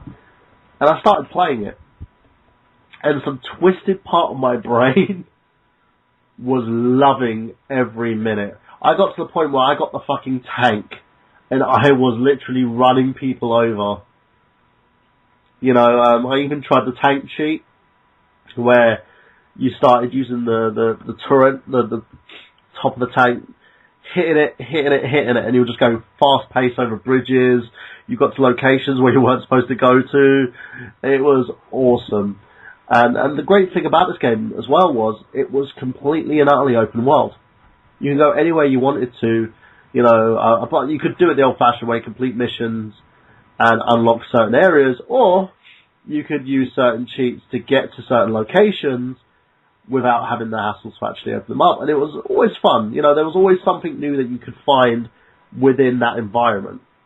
And I remember playing it, and I loved every minute of it. I don't have a copy of that game anymore, and I can tell you the reason why. There's 4 reasons. And they're with me in this room at the moment. But I recently went over there to go and pick up my PSP games, because I was like, oh yeah, my old PSP games are at our house. So I picked them up. The only game I managed to salvage out of my PSP collection was Marvel Ultimate Alliance. Does anyone want to know what? Do you want to take a guess where Grand Theft Auto 3 is now? Yeah, it's basically a cracked shell with a disc, which has gone missing. Now, let's say a prayer for Grand Theft Auto 3. So let's move on to that now. Grand Theft Auto 4. No, actually, we want to go to the expansions, don't we? Let's talk about Vice City a little bit. We'll start with you, Paden, because it's pretty much the same game, but it was set in the, is it the 80s era? 86. Yeah. So you got like the map. That's not Grand Theft Auto 4. But no, I'm talking about the expansions first before we go Vice into City. Grand Theft 4. So you had like the Miami Vice kind of look, and it brought a new feel to the game. Did you play the Vice City mod? The mod? No, I got the game, yes. I played it. I wouldn't call that an expansion. It's a completely different game. I mean, it's a completely different feel. It's a different protagonist. They added all these different things in there. You finally could fly. You could finally swim. Yeah. The map was, I think, 3 times the size of the original Grand Theft Auto game. It's much more than expansion. It's definitely a game that stands out just because it doesn't have a number after it. Huge jump. I had a lot of fun. I love the 80s feel of it. I love the 80s music that they included in it. I love the 80s cars, like the Lamborghini. Tommy Vercetti was great. We finally had a protagonist with a voice, which was really cool. I thought it was a great addition to the series. I think as far as all the stories, I think that's actually my favorite story. When I go through, I think I had the most laughs. I think I like the most characters. And, yeah, I guess that's my take on it. Travis, what about you? Best GTA ever. And I'm saying this even before I'm playing GTA 5. But this one was the best game of all of them that came out on the PS2. What was your experience with it? Oh man, this is the one I rushed out to get because I knew it was going to be good after playing GTA 3. You have to do with that snot-nosed kid. Just what I'm doing, oh yeah, perfectly. There's other words I want to use, but in case he might be listening, you're now a man. But no, this game was just the greatest game I've ever played in my life. Even better than Sewer Shark. No, I'm serious. The GTA 2, Christ, I'm going backwards. Vice City, that was just the best. I mean, they had like an A-list of actors providing the voices for all the characters. Ray Liotta as Tommy Vercetti. You also had Burt Reynolds. What? And then, oh my God, there's a laundry list of actors who are in this, and it was just the greatest experience of my PS2 days. Yeah, I agree with you totally on that. This was the first Grand Theft Auto game that actually had, in a certain way, a complete package, and you had all these celebrities involved in this game as well. That was, it basically gave a voice to these characters, and it added something that we thought, well, in my opinion, I thought was complete, actually had another layer to it, and it's really funny how these games seem to get better and better. Shaun, what about you? What was your experience with Vice City? At this point, I was done with the series. I just got bored of it. I got fed up with it, and this was the time when I had the GameCube and I had Wind Waker, and I was more interested in playing that than Vice City. Oh, so yeah. But what I remember of Vice City was that there was a strip bar that everybody carried on nagging about and saying, "Oh, Shaun, you gotta play this game, there's titties." Again, I was like 14, 13 when this came out, so our brains haven't fully developed on anything with tits and asses. It's a must. At that age where it was just like, oh, sure, do you know there's like a side boob? What? Yeah. I must play this game. So, yeah, I just got bored and fed up with this very quickly. But what I remember of it, I didn't like the Hawaiian shirt character. I thought it was kind of, yeah, it wasn't my cup of tea. Hey, I'm Hawaiian sorry. shirts are cool, man. Like Magnum PI. Come on. Yeah, I need a Tom Selleck mustache. that'd be awesome. Travis could be my Gibbs. Hey, now, hold on. We'll just go around like Kahuna, Hawaii, just basically solving crimes, and people just telling us to fuck off. And we're like, no, but we're trying to solve crimes by creating them. So we're going on from that game now to 2004, Grand Theft Auto San Andreas. Now, this was a bit of a different type of Grand Theft Auto game. Now, it was developed by Rockstar North in the United Kingdom and published by Rockstar Games as a third 3D game in the Grand Theft Auto video game franchise, the fifth original console release and the eighth game overall. Excuse me. Originally released for the PlayStation 2 in October 2004, the game has since been released on Xbox, Microsoft Windows, Xbox Live Marketplace for the 360, and also PlayStation Store via PSN, and the PlayStation 3. In December 2012, it was made available on Steam, and also it was based on Intel running Macs, running a minimum on Mac OS X 10.6.6. In September 2011, Grand Theft Auto San Andreas was the sequel to the successful title Grand Theft Auto Vice City, and was succeeded by Grand Theft Auto Liberty City Stories, which we'll go into in a little bit. Now, expanding the size of the in-game map from previous GTA titles, San Andreas is set in the semi-fictional state of San Andreas, based in California, Nevada. It's the metropolitan cities Los Santos, based in Los Angeles, San Fria, based in San Francisco, and Las Venturas, based in Las Vegas. Set in 1992, the game revolves around a gang member Carl C.J. Johnson returning home from Los Santos after learning of his mother's murder. CJ finds his old friends and family at disarray, and over the course of the game he tries to re-establish the old gang at Grove Street families and clashes with corrupt cops and gradually unravels to the truth behind his mother's murder. The plot is based on a multiple real-life events in Los Angeles. I will say real life with kind of quotes here, because when everyone says it's based on real-life events, probably means that, yeah, it kind of happened. Some chick probably died. Including a rivalry between the Bloods, the Crips, street gangs, and a crack epidemic, the LAPD rampart scandal, and Los Angeles riots. Like other games in the series, GTA San Andreas is composed of elements from driving games, third-person shooters, and features an open-world gameplay, which players can interact with the game world at their leisure. The game introduced several gameplay elements to the series, including gang wars, car tuning, and extensive player customization. So we'll go with you again, Paden. What do you think of this game? Did you have any experience with the San Andreas series? Absolutely. I mean, San Andreas is actually a game I play to this day.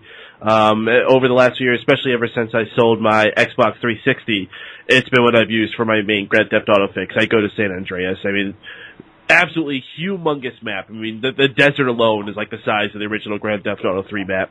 I'm a huge fan of flying, and there's so much to fly in this game. You got your basic little prop planes. You got a huge Boeing 757 jet you can fly.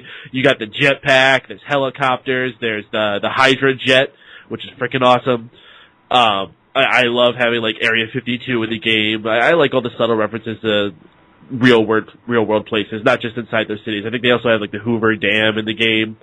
Again, the soundtrack steps it up. Absolutely fantastic. More stations than ever. I remember that one actually had the best talk radio station. Well, no. Where did Laszlo have the talk show? Was that Vice City or was that San Andreas? That was San Andreas, right? Yeah. So he also appeared in. He had a rock station in right in Vice City, but he had the talk show in San Andreas. And that was freaking hilarious. Yeah, San Andreas is fantastic. I never got as immersed into the storyline. I never really cared for the Boys of the Hood story, even though I'm from Newburgh, so it's actually very, very fitting. But yeah, great game. Continues to be a great game. I wish the games that followed it stuck more to what it was building on. Unfortunately, they went in a different direction. What about you, Travis? This was phenomenal. And also this game has its own controversies, but we'll get into that here in a moment. But yeah, this game was 3 times the size of Vice City, which was big enough as it was. And yeah, I have to agree, the soundtrack was better than ever. This took place in 1992, so you had the early 90s soundtracks. You even had like a classic country stations. which I Oh, was not. hell yeah. Mad Willie Nelson and shit. I mean, I'm not a big country fan, but even I was kind of surprised by that. So this is the coolest thing. I'm trying to look up what radio station it is, because I got the game in my hand. And by the way, I got the original first pressing of the game. Again, we're going to get into that here in a moment. But one of the rock stations was hosted by Axl Rose, of all people. It was Dust. It was Dust FM. And this game was just great. And again, another awesome cast that was brought in. Had Samuel L. Jackson as one of the police officers, and Sean Penn. Oh my God, this was fun. Not Sean Penn. Wait, that's wrong. Someone out there, if whoever's listening to us on chat, yeah, you probably would correct me on that. But yeah, this is a phenomenal cast was in this game, and this is my second favorite GTA game of all of them. Yeah, mine too. The fact that as Paden said, the storyline didn't immerse me as much, but the capabilities of the game, the amount that you can actually, yeah. Chris Penn, sorry about that. It was the amount of playability you got from this game was tenfold in comparison to its predecessors, and it was extremely enjoyable. It was one of those games that I had so much fun with.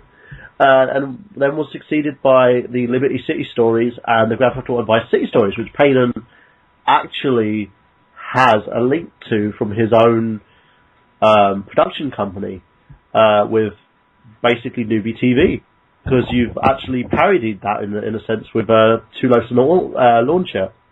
Yeah, we're in the middle of production for that. We're actually calling it Newburgh City Stories. As I mentioned, I'm from the city of Newburgh.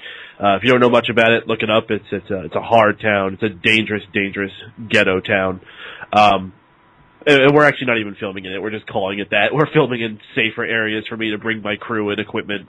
But yeah, I mean, ever since I played Grand Theft Auto for the first time, I was like, this should be set in Newburgh. And yeah, it's fun bringing Grand Theft Auto into my own hometown. Other than the fact that it's ghetto. I mean, I wish I had a cleaner town where I could say, yeah, I could compare my hometown to I don't know, Final Fantasy. It's, That'd be so funny. You'd be standing there like turn-based. Guy gets his gun out and he's just like, not your turn. Shoot me in the head. So yeah, Sean, what about you? What did you have with San Andreas? Right, this kid in my school, at the time I was 15, and all this kid kept writing on was about GTA San Andreas, and he was like, this is the best thing since sliced bread. And he just kept on and on and on and on and on. So I was like, right, I'll purchase the game. I'll put it in. And it was the biggest piece of shit I have ever bought. Oh. It was pointless. What was the point, right? I had to feed my bloke, right? It was like playing the fucking Sims. I had to feed my bloke. I had to work out my bloke. I had to tattoo my bloke. I had to, and I quote my friend on this, had to go to the police station to get a pink dildo. No. Why did you go to a police station to get a dildo? Because it was in the showers. And no. I did not like this game. I hated this game. I personally snapped the disc. That's how bad it was. That was the first game I ever snapped, and to be honest, I'm glad I did. I hated that game. I hate everything about that game. Burger Shot can go and do one. The BMX mechanics were god awful.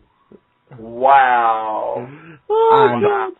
And I was more interested in the girls in my class than the girls in this game. I got anger and frustration over a pink dildo. I got to have coffee with in this game.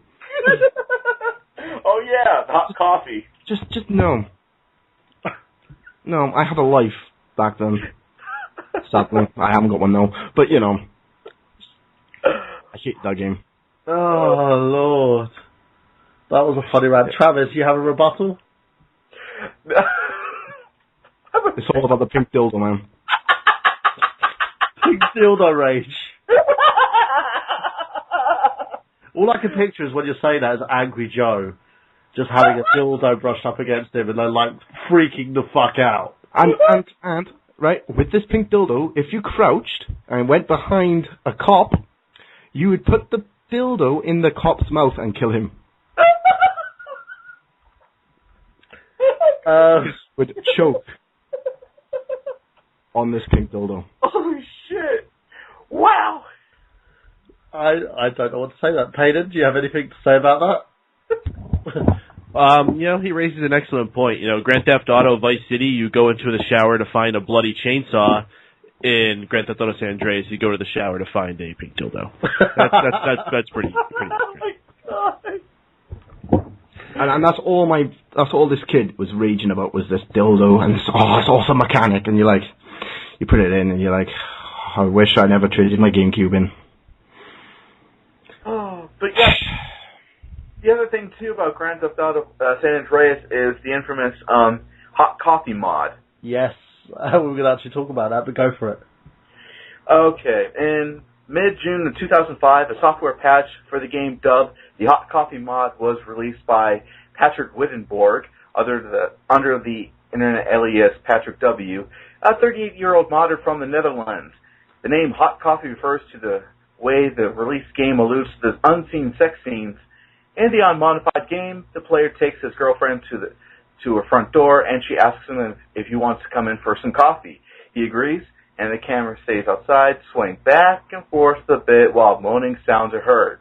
After installing a patch, users can enter the main character's girlfriend's house and engage in a crudely rendered, fully clothed or nude sexual intercourse minigame. Mm-hmm. Now, as Travis has alluded to, it's a minigame, was part of the San Andreas series. It was developed by Rockstar North. Public awareness of the existence of the minigame arrived with the release of the Hot Coffee mod, and it was created for the Microsoft Windows port of GTA San Andreas, so no other game had it, just the Windows port. And the minigame portrays crudely animated and fully clothed sexual intercourse between the main character, Carl C.J. Johnson, and his in-game girlfriend. Again, the minigame was completely disabled in its existence when it was highly highlighted after the mod's release for the PC version on June 9th, 2005. The assets for the minigame were also discovered in both PlayStation 2 and Xbox versions of the game. People found ways to enable the minigame via console video game hacking tools. By the middle of July 2005, the minigame's discovery attracted considerable controversy. Now think about it this way. They left this out of the game. But they left the pink dildo in. Yeah. No one talked about the pink dildo. They're talking about this. And lawmakers and politicians prompted the game to be re-rated as an adult game and pulled from the shelves. An update version of San Andreas has since been released with the minigame completely removed, allowing the game to regain its original rating, and a patch for the original version of the game, Cold Coffee, was designed to counter-edit the script and disable the minigame and crash the game if one attempts to access it. Despite this, a more advanced hack still gives access to the minigame, even on the updated versions. Okay, thoughts on this? Paden, go for it. I never encountered it, actually. I knew it existed. I believe they actually went ahead and just had that in there. Maybe not the minigame, but the whole let's go in for coffee in Grand Theft Auto 4. So yeah. they went and gave a little wink to it later on. That's really about all I have to contribute. I never tried the mod. I really had no interest. That's for perverts. People like me, basically. What about you, Shaun? Did you ever try it? No. Travis? First of all, I actually have the original pressing in my hands now. The fact that he's going on about the fact that he's has a story with this, so it's got to get good, people. It probably could be better than the pink dildo story, so just keep on dildo. I'm going to call it Dildo Gate. So yeah, go on. Yeah, I got the original pressing of the game in my hands right now, and I actually game hipster. I got the original pressing. Yeah. So screw you guys. No, I'm kidding. No, I have not tried it, but the thing is, you can actually give a Game Shark and punch in a code. You can actually access the minigame. Without crashing.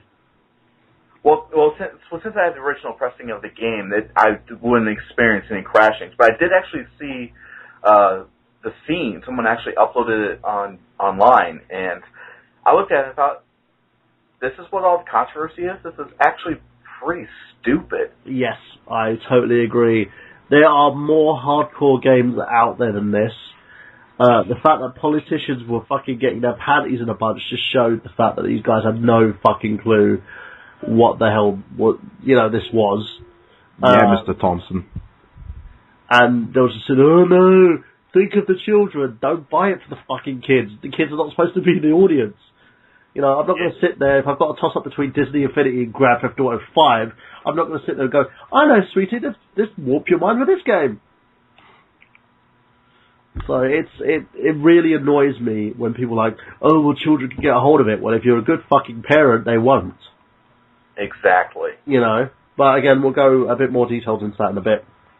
Oh, can I just say, I got my copy of San Andreas behind my spa. That is behind Spa, the local. It's like co-op, a little corner shop. They have like a porn section there. No, what it was, right? This dude, he was in college, and you had to go behind Spa, give him 20 quid, and he would give you a dodgy copy of the game. And that's where we all got our 18-year-old games from. The guy behind Spa. So, Shaun Walker. Like being dodgy as hell. Yep. God damn it. Pink dildo, fucking...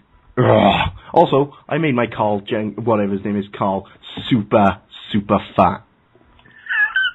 He couldn't move. It was hilarious. How many of those burgers did you get him from Burger Shot? Enough to make him puke. Yes! Oh, Christ. Well, let's segue from that then and go into Grand Theft Auto 4, which we saw another... This game, trying to coin the phrase on how awesome this game is, you had the angry video game nerd literally mesmerized by this game. To the point where he just was one of those situations where he played it and couldn't get his eyes off how great the graphics and the gameplay was in this game. So we segue onto this and we'll talk about what the game is about. So Grand Theft Auto 4 is a 2008 open-world action-adventure video game developed by Rockstar North and published by Rockstar Games. It was released for the PlayStation 3, Xbox 360 on the 29th of April 2008 and for Microsoft Windows on the 2nd of December 2008. It's set in a different fictional universe to the Grand Theft Auto titles, depicting a separate timeline from its predecessors. Known as the High Definition Universe, it is set in a fictional Liberty City based heavily on modern-day New York City. The game follows Nico Bellic. I don't know if I said that properly. Yeah, Nico Bellic. And just so you know, guys, we have Brandon Liggan with us, making his return to the show once again. You have to say it like your actual Croatian, Nico Bellic. Hey, cousin Nico! Hey, cousin Nico! I'm entirely too drunk to do this podcast right now. He's a veteran of an unnamed war in Eastern Europe who comes to the United States in search of someone important, but quickly becomes estranged in the world of gangs, crime, and corruption. Like other games, I thought it was. I thought the unnamed war was. I thought it was like in the Kosovo thing because there was always kind of like subtle hints to that, like the things that they did. But then, yeah, that's right. They never really say what his military background was, but that's what I always got the impression from it was, especially given the time that it's from. He was probably involved in some genocidal type shit, killing Muslims in the fucking jungles and burying people and shit. GTA, like, you really look at it, that was, like, really one of the most gruff backgrounds they ever had for any one of their characters. Like, Tommy Vercetti was just a dude who got out of jail trying to get his right. Like, Nico Bellic was really on, like, some real vindication, redemption type shit. Very much so. He was someone that had a cause, so to speak. I could probably look at him in the same levels as Tony Montana. He would go around just basically dismantling people. A little bit. I mean, like I think Tony Montana's ultimate objective was money, Yes. Where, Nico Bellic was just trying to, carve out a little piece of safety for himself in the world, I think. I don't know, maybe I'm reading too much into the subtext of the plot of GTA 4, but, again, Drunk Brandon gets a little facetious. Well, also, philosophical. it was released as well and revisited with GTA Chinatown Wars, which was they called it a second part to the Grand Theft Auto 4 game. Have any of you guys played the Chinatown Wars expansion? Yes. Okay, so we'll start with you, Travis. What did you think of it? First of all, it's interesting it came out on the DS, but it was later ported to the PSP. Mm-hmm. And I thought it handled it was kind of like a cross between the original GTA games on the PlayStation and the more modern ones. And it was, at least on the DS version, it was heavily on the touchscreen when you had, hot wire cars, and you actually had to purchase drugs and then sell it to whomever. And I think it was a pretty cool little game. I loved it. Just to let you know, ladies and gents, we have 18 minutes left on the live show. So if you want to join in the discussion, you can do on 760-512-7247. That's 760-512-7247. Or you can just click on that Skype button if you're cheap as hell to get in on the show and talk to us for free, or even talk on our chat. So you can actually talk about all things Grand Theft Auto. And it's kind of weird that no one has actually jumped in on the show today to actually talk about these series of games, because they are quite popular and something that... You know why, though? Why do you think? You know why? Why is that? Because everyone's playing GTA 5. That's what I want to be doing. I want to be doing that too, damn it. Because I love Burhan so much, I'm on this podcast. Thank you. Also, we need someone who's actually played... Did you tell him the story about how you helped me play Grand Theft Auto 5? We're going to go into that in a little bit when we actually touch on Grand Theft Auto 5. Let's talk about the first impressions of GTA 4, though. Paden, what about you? What was your first impressions of GTA 4? 4 was, I was tremendously excited for it because it was this bigger HD world where I'm going to get to play the classic Grand Theft Auto game that I've really grown to love over the past 3 installments. However, it didn't hit those expectations. Maybe I set the bar too high, but I didn't like the realism that it grounded the game in. I didn't like how the cars handled with so much weight. I really liked how slippery the cars were in the previous games, where I could take a turn and really slide my wheels out underneath and drift into it. I didn't like how realistic the body movements were. I really appreciated the over-the-top cartooniness of the previous ones, and when this one brought it down to earth a little bit, I couldn't get into it. And as I've said a number of times to this, one of my favorite things to do in a Grand Theft Auto game is fly. And I can't freaking fly in it. What the crap? Okay, yeah, I have helicopters. Ooh, big freaking deal. Stupid helicopters. I want planes. I want jets. I want jetpacks. They better be in Grand Theft Auto 5. I assume they are. Yeah, especially with the online play.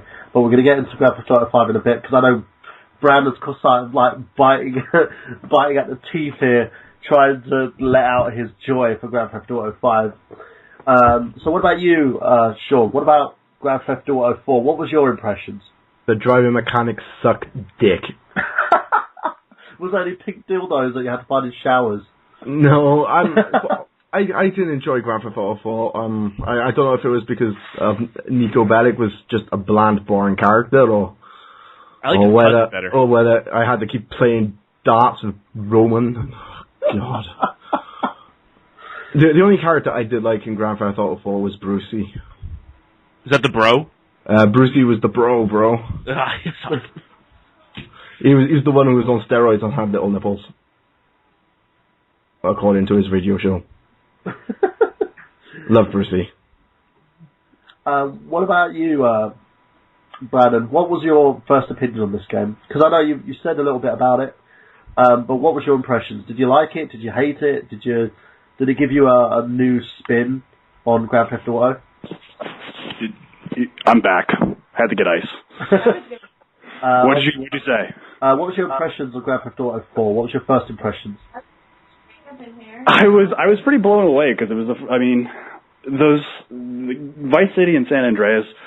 While they pushed the limits of the graphical capabilities of the PlayStation, when you saw like the photorealism of Grand Theft Auto 4, it was kind of blown away. And like I could tell a lot what they were trying to like flesh out of New York City more, because when you start out, you start in like the South Bronx, and I'm like, okay, this kind of looks like a neighborhood that I've driven through before. So it was cool. And when you go to Coney Island, you could do all the stuff, and I was really blown away by it, actually. You know, just the level of photorealism that they were able to put in that early into the console's life cycle. I'm going to be very shocking here. I haven't played Grand Theft Auto 4. Never picked it up. I know. Never picked it up. But one thing that did intrigue me about this game was the Lost and Damned expansion pack that came for it, which was, you know, there are some game critics out there, Angry Joe for instance, who talks about the biker game and how there has never been a true biker game out there where you could actually play biker games, something like more like Sons of Anarchy, so to speak. But this game was it. It was Rockstar's version of that sort of genre of gameplay. Has anyone played that? Yeah, I had it. There's one major problem with it. I played it and that's that driving the bike sucks. And you have no control over the thing, especially with the new driving mechanics. You're sliding all over the place. You easily get knocked off of it. You're falling behind whenever you're trying to keep up with somebody. You're dying because you're crashing so much. I hated Lost in the Damned. It was really a chore to get through that game. Yeah, I agree. I don't like how the motorcycle, how they handled it was way too wieldy. But I did like how the fact that you got group bonuses if you rode in like formation and that kind of stuff. So there were elements about it that I liked. I never did, and everything I thought was by far the better of the two expansions. And a lot of people that have played Ballad of Gay Tony that even say it's better than the actual story campaign of Grand Theft Auto 4 itself. So. Okay. And spoiler, there's a little back to the Lost and the Damned in the first opening sequences of Grand Theft Auto 5. Okay. Anybody else? Travis, have you had a go at this or? Yeah, I got the GTA 4 and the expansions. I got the expansions when they came out for the PS3 on disc. And I'll tell you, the very first thing I did in GTA 4 was hijack the car. I mean, that's the thing to do. And the great thing was they actually paid a lot of attention to detail, because as soon as I pulled the guy out of the car and I got in, I was about ready to take off. He grabs hold of the door handle, and I'm just dragging him along, and I just brushed him up against another car, and he just smacked right off and left a nice little blood trail inside of the car. It was the greatest thing I've ever done in the game. Travis, gone twisted. No, we know the real meaning of the word rose-colored glasses. Exactly. But yeah, I mean, I just didn't expect that to happen. He just grabbed the hold of the car, and I had to get rid of him, and I brushed him up against the van, and he has just turned into a pulp, and there's nice blood splatter from where he had the hold of the door all the way to the end of the car. I thought, yeah, Rockstar, you did it right. Good job. What was your impression of gameplay? Like basically the story and everything. Are you on one sort of fence where the character was really bland, or are you on the other sort of the fence where it seemed extremely interesting? And what was your favourite expansion for it? Oh, I love the story. Because Nico's trying to find this guy. He's thrust into this world, and I thought it was a good story. I mean, it's not the best story, but it was definitely good. And my favorite expansion, I will go ahead and say I did enjoy Ballad of Gay Tony the most. Okay, so that segues us onto the Ballad of Gay Tony. It was the 2-episodic expansion pack available for PlayStation 3, Microsoft Windows and Xbox 360 versions of Grand Theft Auto 4. Developed by Rockstar North in the United Kingdom and released on Xbox 360 on the 29th of October 2009. It was then released on PlayStation 3 and Microsoft Windows on its 4th expansion pack of the Grand Theft Auto series and the 14th release of the series, currently the second final game of the Grand Theft Auto 4 era, Chinatown Wars being the last. The Ballad of Gay Tony follows the exploits of a protagonist, Luis Fernando Lopez, a member of the Dominican drug dealers and a personal bodyguard of Anthony Gay Tony Prince. Prince is the owner of 2 largest nightclubs in Liberty City and his highest status socialite. Rockstar Games said that the press release that this is the episode injects Liberty City with an overdose of guns, glitz, and crime, that players will struggle with competing loyalists of family and friends, and with uncertainty of what is real, who is real and who is fake in the world in which everyone has a price. Combined standalone disc based on the package titled Grand Theft Auto episode from Liberty Cities, which does not require the original Grand Theft Auto 4 game to be played, was released alongside a second expansion that contains both Lost and Damned and the Ballad of Gay Tony. So, let's go with you, Travis, as we talked previously about this. What did you think of the Ballad of Gay Tony? Why was it so good? Well, first of all, it's been a couple years since I've played it, but from what I remember, it was actually, I don't know exactly how to put it. It was just, I just seemed to have a lot more enjoyment from it. They had pretty good characters in the story. And before I forget, that's something that made me pretty happy about all three games in this universe, in GTA 4. You have the original game, Lost and the Damned, and Ballad of Gay Tony. And all three of them just interlaced. There was a certain point in the story where all three of the main characters met up, and shit happened, and chaos erupted. But I just thought that Ballad of Gay Tony had just a bit more to offer in terms of the expansions. A little more enjoyment. Paden, what about you? Ballad of Gay Tony was really cool. I can't say I favor one above the other as far as the story is concerned. I think they're both just kind of blah. I mean, as I said, Vice City blows them all away, and I would even put San Andreas above any of the Grand Theft Auto 4 lines. But what I do like the Ballad of Gay Tony better than Grand Theft Auto 4 for is for two things. One, base jumping, which I loved base jumping. I love just going off a high distance and throwing off my parachute. That reminds me of one of my favorite things I love to do in San Andreas was I go to the top of that really, really high mountain. I get a fast car and I launch myself on a bike off of that one ramp, and then you just fly through the air and then you hit your parachute and fall down. It would take you like 10 minutes to get to the top of that mountain, but I just had a ball doing that. The other thing that I really like in Ballad of Gay Tony is that shotgun. I can't remember the name specifically of it, but they had that one shotgun that just whatever you shot was wrecked. You shot a car, the car indented and was completely destroyed. That was like that fully automatic shotgun. Yeah, that shit was intense. Okay, well, Brandon, what about you? Well, what made Ballad of Gay Tony stand out for you? Brandon? Sorry. I was holding my iPad upside down. That's why I didn't find my headphones before I get in here. I'm sorry. No worries. So what made it so appealing for you? Well, I think I'm going to agree with Paden. I think the base jumping, which was something that was all the games have really lacked. I mean, because the closest thing you could do is jump out of a plane. Was it San Andreas had the ones where you could jump out of a plane and it's like skydives? Yeah, but then it was like Superman 64 where you had to follow the rings and you could just do whatever you wanted. Yeah, I really liked. I mean, I liked climbing, getting to the top of buildings and jumping off the top of things, or I liked watching people doing that. So that was kind of cool. But I think it was also what was interesting about Ballad of Gay Tony was the actual storyline itself. It was about a gay nightclub promoter, which that's something they really don't delve. It was, guys trying to come up in the crime game or like make their name in that, where Tony was actually a real businessman. So yeah, that's a good point actually on that one. Shaun, what about you? Did you have any experience with this? I wouldn't waste my money.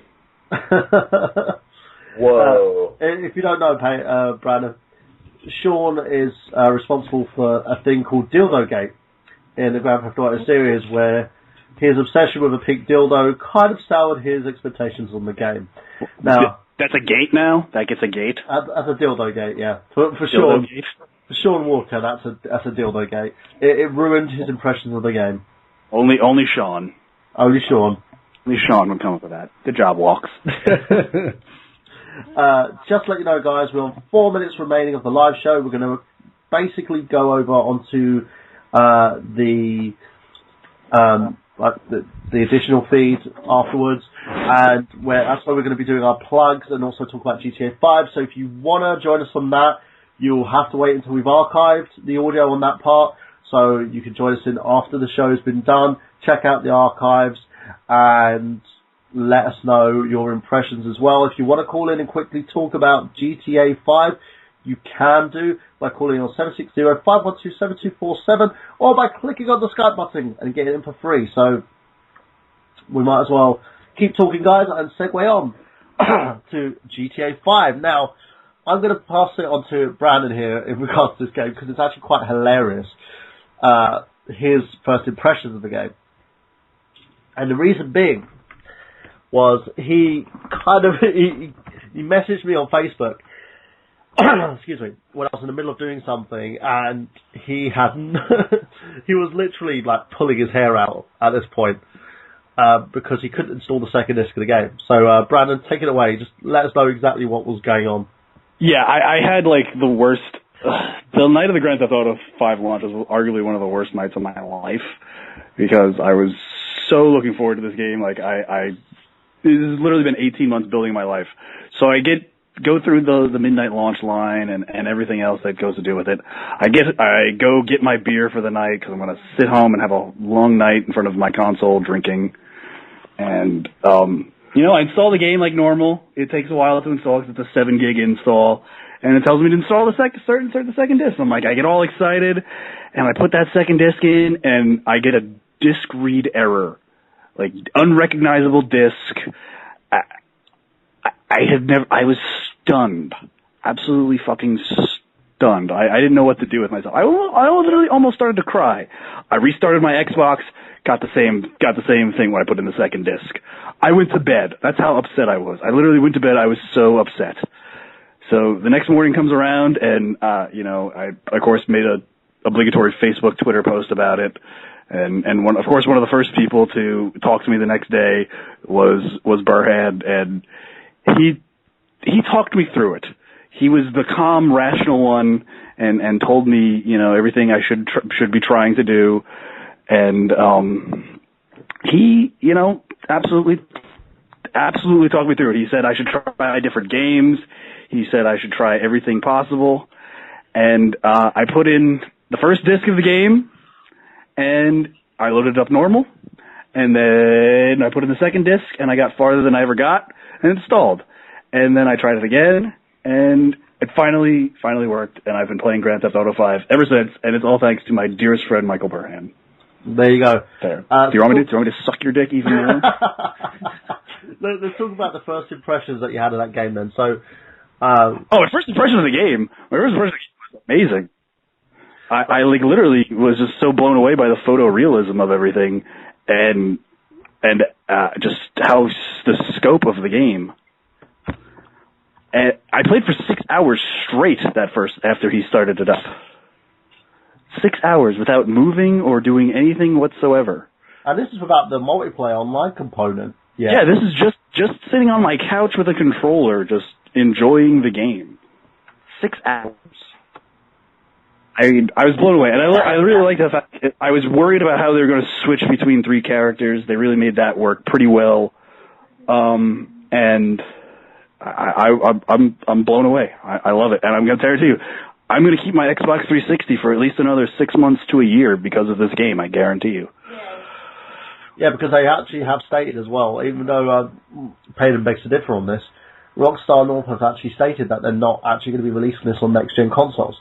That could change, but for now, that's what they've stated. They won't be releasing it on next-gen. So let's get down to what the game is, basically. Grand Theft Auto 5 is an open-world action-adventure video game developed by Rockstar North and published by Rockstar Games. It was released on the 17th of September 2013, PlayStation 3 and Xbox 360 consoles. It's the 15th title in the Grand Theft Auto series, and the main reason why a lot of people have taken sickies. The first main entry in the series was Grand Theft Auto 4, and it was released in 2008 as one of the last titles to release exclusively during the 7th generation of video game consoles. Grand Theft Auto 5 was highly anticipated preceding its release. Now, and it's also, as we've actually alluded to in the news section, a game that's basically managed to beat records in the entertainment industry by being the only entertainment release title that has managed to amass 1 billion in 3 days. Think about that there, people. 3 days! Think of all the Capcoms they can buy.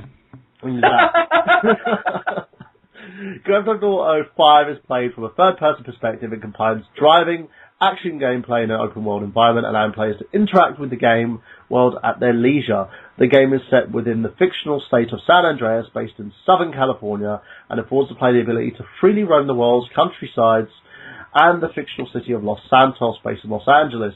The single-player story is told through 3 player-controlled protagonists, as Brandon actually stated here, whom the player switches between, and it follows their efforts to plan and execute 6 large heists to accrue wealth for themselves. An online multiplayer mode is included with the game, allowing up to 16 players to engage in both cooperative and competitive gameplay in recreation of the single-player setting. The developers envisioned Grand Theft Auto 5 as a spiritual successor to many of the previous projects, such as Red Dead Redemption and Max Payne 3. Development began shortly following the release of Grand Theft Auto 4, with a focus of innovating core mechanics of the series by giving the player control of 3 protagonists upon release. The game was acclaimed by many reviewers who praised its story, presentation, and open-ended gameplay.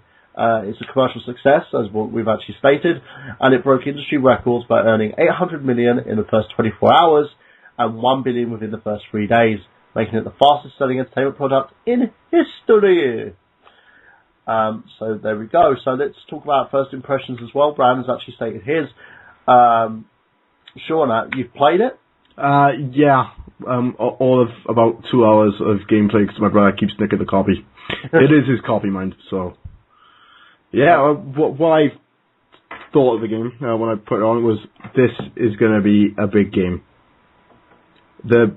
As soon as I put the disc in, I had PlayStation 3, so I didn't have any installation problems with discs and whatnot. But yeah, the graphics are really, really pretty. They blew my mind. And out of the 3 protagonists, Trevor is my favorite. He's just a psychopath, and he's ace. He's what I imagine a redneck is. I don't know because I'm not American, but yeah. Well, he's not American either. Trevor's Canadian, I thought, wasn't he?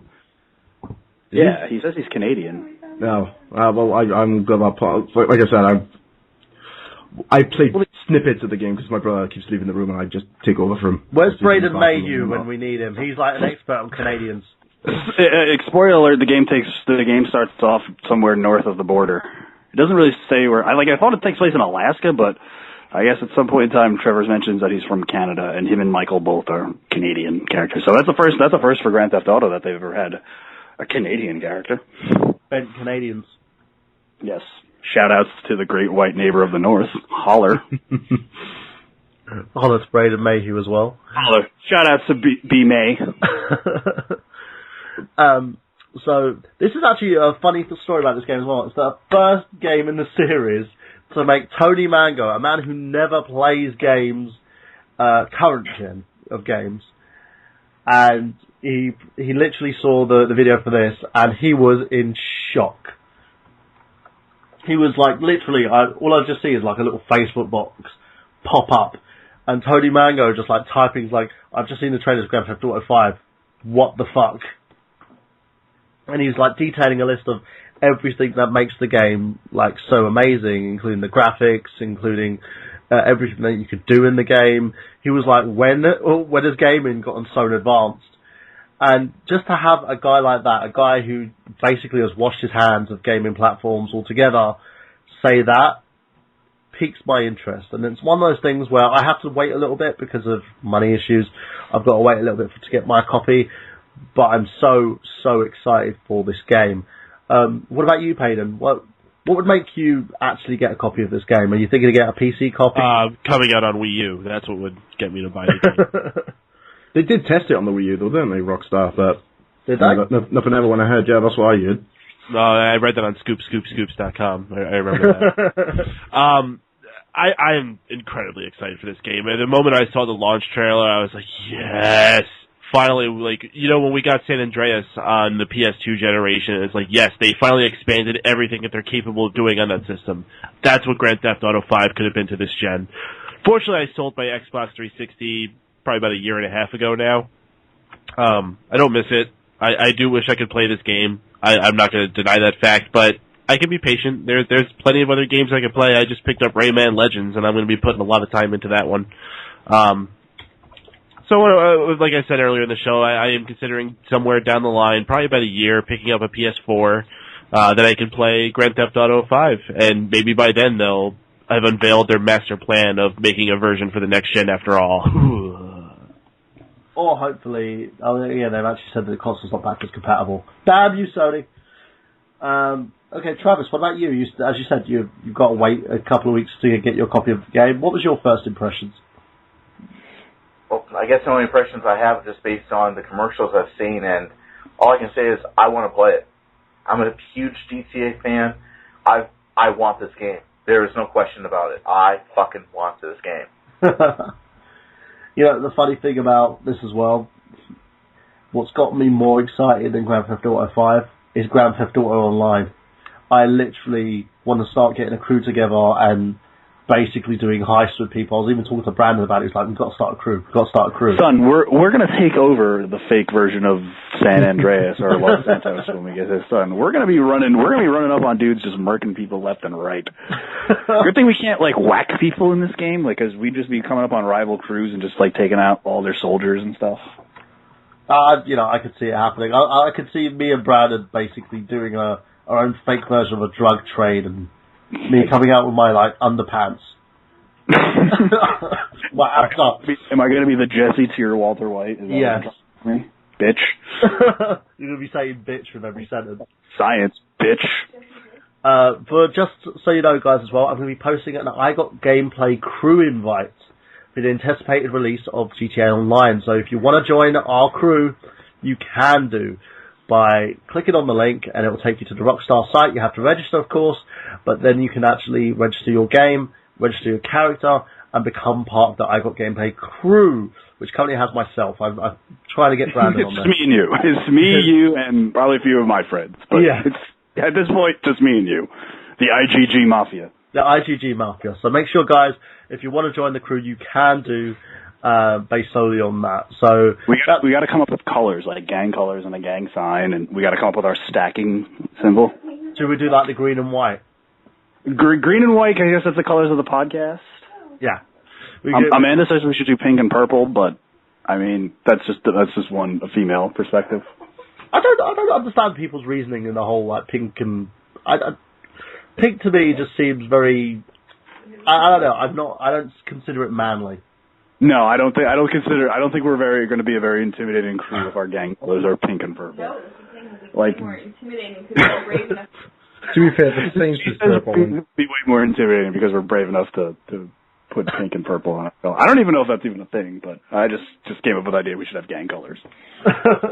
Yeah, green and white. That's what. That is like different IGG crews. Yeah, I'm gonna make IGG Wolfpack. Who's watched way too much gang television, so I know way too much about gang structure.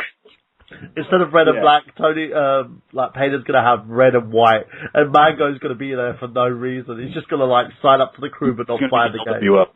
Yep. Yeah, and then we're gonna go into a heist, and I'm just gonna let you.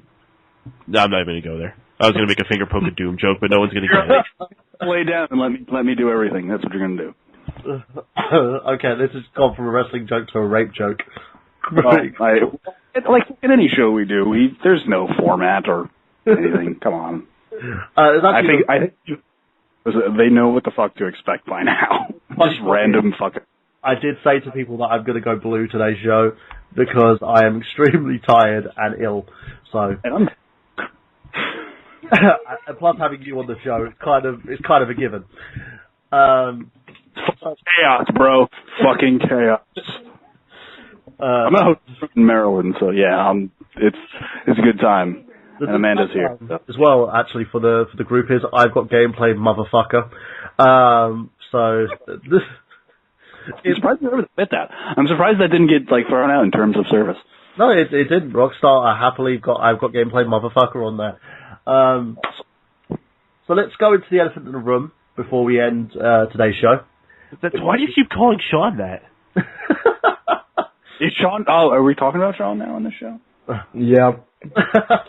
People don't know. No, not you, Shaun. Other Shaun. Sean, not Shaun. Oh, that guy's involved with the show? I forgot. That's fun. By the way, if you're going to do finger poke of doom, it would be like the dildo poke of doom. Fucking purple dildo, man. You just want a big dildo in the showers. Highly too much dildo talk. Hey, did Shibagami Tensei 4 ever come out?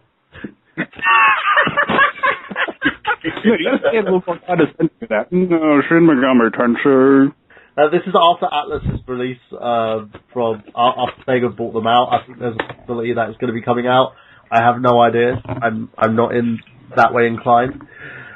But yeah, the big elephant in the room at the moment is the whole misrepresentation of the Grand Theft Auto series. Now, I want to talk about this a little bit because we have to talk about this because, you know, it keeps popping up and quite frequently now with Grand Theft Auto 5, there's a huge foray from politicians saying that they need to monitor, quote unquote here, monitor the activity of certain game players to see if there's anybody who's basically exhibits a certain tendency from playing these games. Oh, Christ. Exactly. Oh, these bitches should watch me play FIFA, man. But it's the whole sort of intrusion factor here, and people are getting all pissy because of the fact that they consider these games harmful to our children. Now, don't get me wrong. What the fuck? Come on. I'm a parent. My kids, the only hardcore game that they will play with things destroying other things are probably Pokemon. That's it. Or Skylanders and stuff like that. I'm a parent that believes kids should play kid games. Kids should not play adult games. That's me. Right? I saw a video quite recently of a kid getting Grand Theft Auto 5 and he was like screaming and crying and amazed that his parents actually bought it for him. And I just kept starting. I was thinking two ways. It's like, oh, that was nice, and these are the worst fucking parents in the world. That's propaganda. Come on. And this is what the one thing that really annoys me, especially with the ESRB that's come into play now as well. People are being penalised. If they legislate this law and make sure that kids don't get a hold of these games, it would make things a lot simpler. And, you know, these games aren't meant for children. These games aren't supposed to be for kids. And I don't understand why people keep going, the children, think of the children. But they're not children's games in the first place. Now, won't somebody please think of the children? Damn it, I was going to do the same fucking thing. Fuck you, Paden. I was just waiting for the fucking opportunity, and I turned away for 1 second, and you fucking took my line. Fucking hate you. This is Lovejoy. And Brandon just telling I'm calm. He's telling you. I'm calm. So yeah. My Jack Daniels want to be calm. So yeah. I wanted to say this, won't someone think of the children? Okay, Brandon, just ask your opinion on this. Weigh in on this. Why do people keep going back to that line? These aren't kids' games. Why are people getting all wound up and saying, oh, we need to legislate this. This could be the next, like, Columbine. This could be the next this. You know. We just sat next. Why are they beating this issue like a dead horse? Oh, because, you know, everyone's looking for a scapegoat to something. Instead of, you know, actually parenting their children, you know, most parents nowadays look for some extraneous outside, you know, X factor that contributes to their children's, you know, delinquency. I mean, it's not. If you teach your kids to, you know, how to, you know, separate fantasy from reality and actually talk to your kids and, you know, be a parent, you know, your kids won't end up shooting up a school. You know, if you know, create a nurturing, loving environment. It's not a fucking video game. Playing a video game is not going to turn anybody into a psychopath. I'm not a psychiatrist or have no medical training whatsoever, but in my history of 20 plus years of playing video games, I've not shot up one school. I've not purchased any weapons illegally that I'm willing to admit on this podcast. I'm a normal, well-adjusted human being because I have good parents that love me and care about me. So I just think it's, shitty parents trying to find an excuse for their cunty behavior and their cunty behavior of their cunty children being cunts. What about Fucking you, Paden? cunts. What do you think about the whole issue? Do you think that they're right to try and legislate this even further, or do you think they should just basically stick to the damn law and say, right, if anybody purchases a game and it's known that they purchased for a kid, the same laws for alcohol and cigarettes need to apply? No, this is absolutely outrageous. Everyone's just looking for a person to blame. Just as Brandon said, people don't want to actually take responsibility and admit maybe they're not the best parents like their parents were, and rather would just pass the blame off on the teachers or on the video games or on the movies. Listen, I grew up in the late 80s, early 90s. I played some of the most outrageous things. I played GoldenEye. I played Grand Theft Auto right before I started high school, the Grand Theft Auto 3, as I said before. I watched RoboCop and Terminator 2 as a little kid. Insanely violent movies, and I think I grew up just fine. I'm not a violent person. I don't own any weapons, actually, other than, like, steak knives. What am I going to do with those? I have no interest in going out there and maliciously hurting things. I don't even hunt animals or anything along those lines. I'm very straight and narrow. It's all about escapism. I mean, it's not like you're taking these things into the real world. I mean, I love the examples that people will make of image memes of playing Mario Kart is not going to make me throw bananas and make people spin out. And, they'll just find other examples like that. And it's the same thing for games like this. Just because you're going and you're picking up a whore and then you're going and shooting a few hood guys, you're not going to go and do that in real life. Well, maybe some people will, but they're doing that anyway. It's not because of a video game. Like, what was that Family Guy sketch where he, like, is reading Helter Skelter or something, and, like, as soon as he closes the book, he's like, must kill, it's the Mentos commercial. Must kill Lincoln. Because that was the commercial one. Yeah, must kill Lincoln. Lincoln's dead. Oh. Must go home. Yeah, I think it's funny how they want to arrest, people that sell the video game to minors when they don't want to arrest the shitty parents for being shitty parents because they can't. It's not legal. But you want to make selling video games to minors illegal, but they can't make shitty parenting illegal. But the thing is, the law applies, usually like with cigarettes and alcohol. The person who purchases it for kids and they get caught out, they'll get fined. And this is the thing, and this is that you've got to be cautious in that manner. I was there in my local game store. Clerk was there. He literally said no to this kid when the kid tried to purchase a copy of what was it he was trying to buy? It was an adult-rated game. I forgot what the game's name was. And then this guy was going to pay for his stuff, and then the kid goes, "Oh, I'm with him." And the guy was just like, "Yeah, sure." Handed the game over, and the kid paid for it using his card. And I just sat there and I was like, seriously? And the problem is, these guys, their managers are basically saying to them, well, that's allowed. And it is. It's allowed. And because there's no proper legislation on it, if an adult buys this game and they hand it to a minor, that's on the adult. That's nothing to do with the retailer. It needs to be more legislated better to say, right. Somebody please think of the children! Awesome.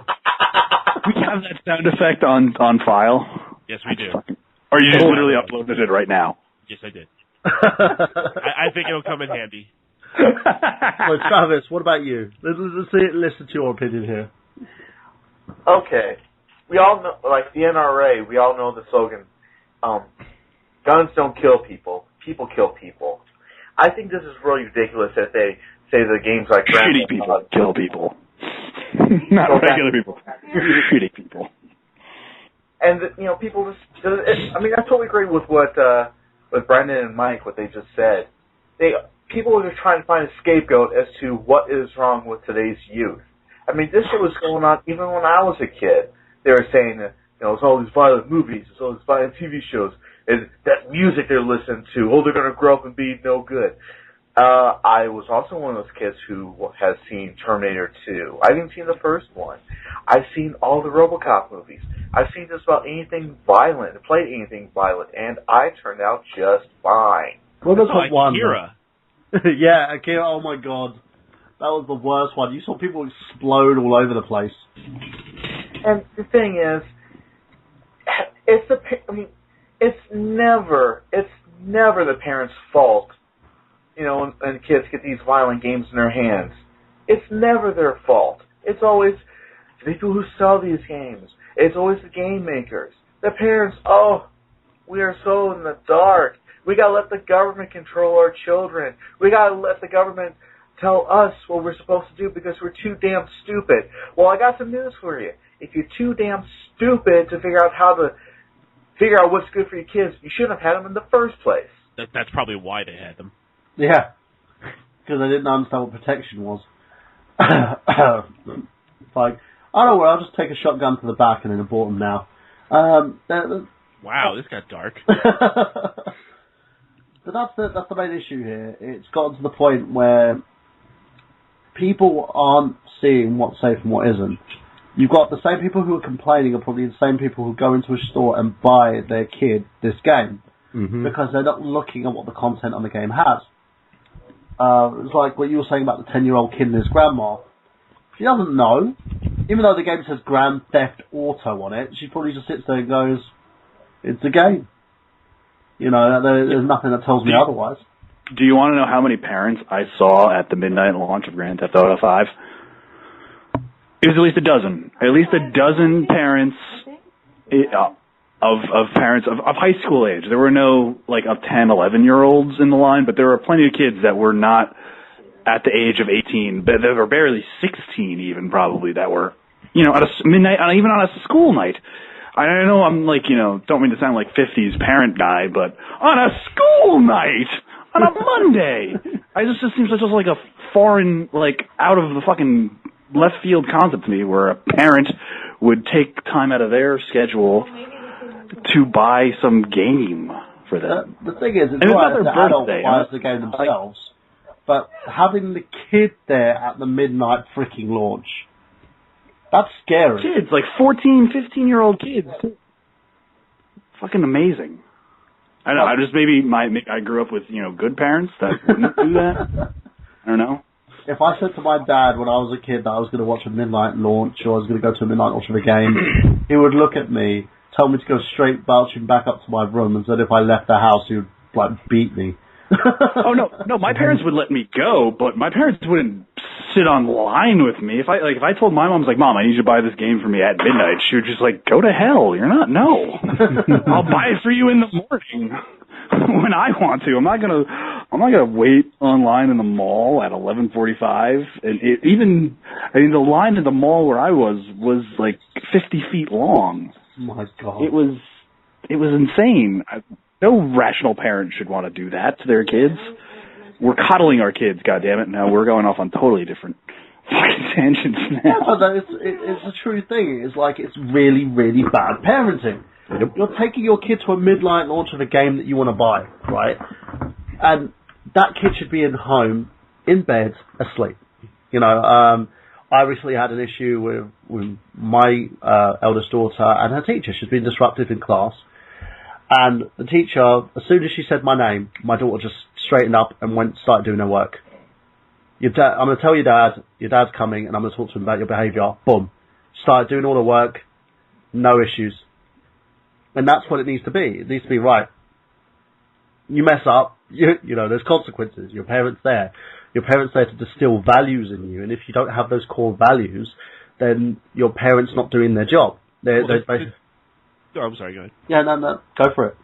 There's no respect or fear for parents anymore. Kids feel like they're in charge just because they're made to feel like they're in charge. They're, as Brent said, coddled. They're told they're the most important thing in the world. The world revolves around them, and they can be absolutely anything they want, and yada yada yada. And man, that's just a problem in society in general with this youngest generation coming up. And I'm not happy with it. I'm not happy with it at all. This world's not going to a good place. Maybe Grand Theft Auto needs to become real. Can I just say, when I was handing in my application form in game, there was this woman in line with a 12-year-old kid, and the reason why I know this kid was 12 was because when my friend was serving this customer, Grand Theft Auto, he said, "Oh, this is a very good game." And the kid was like, "Oh, see, he says it's a good game, Mum." And she was like, "The difference between you and him is that you're 12 and he's 48." And the kid was like, if I don't get Grand Theft Auto, I'm gonna ring Dad. And she was like, "Well, ring your dad." So the kid rang his dad, and she was like, "Fine, I'll get it for you for Christmas." Damn. And I was at the back of the queue. I was like, "Really? You're gonna get your 12-year-old son Grand Theft Auto?" And at both midnight launches. And especially after such an attitude, like if I said that to my mom, she'd be like, "Fuck you, you little shit! You're getting." I would have had a slap in the shop. No, my kids like that as well. I bought them recently Pokemon. My son acted up. He's on this whole phase now of slapping people, and I did a film shoot, came back, and my mum was telling me the story like he's going around hitting everybody. I couldn't control him. As soon as I pulled him aside, and I said to him, "Right, you know what's going to happen now." And he was in tears. I went, "I'm taking your stuff. You're staying on the wall here, and until you go to bed, that's it." And he's literally afraid of me.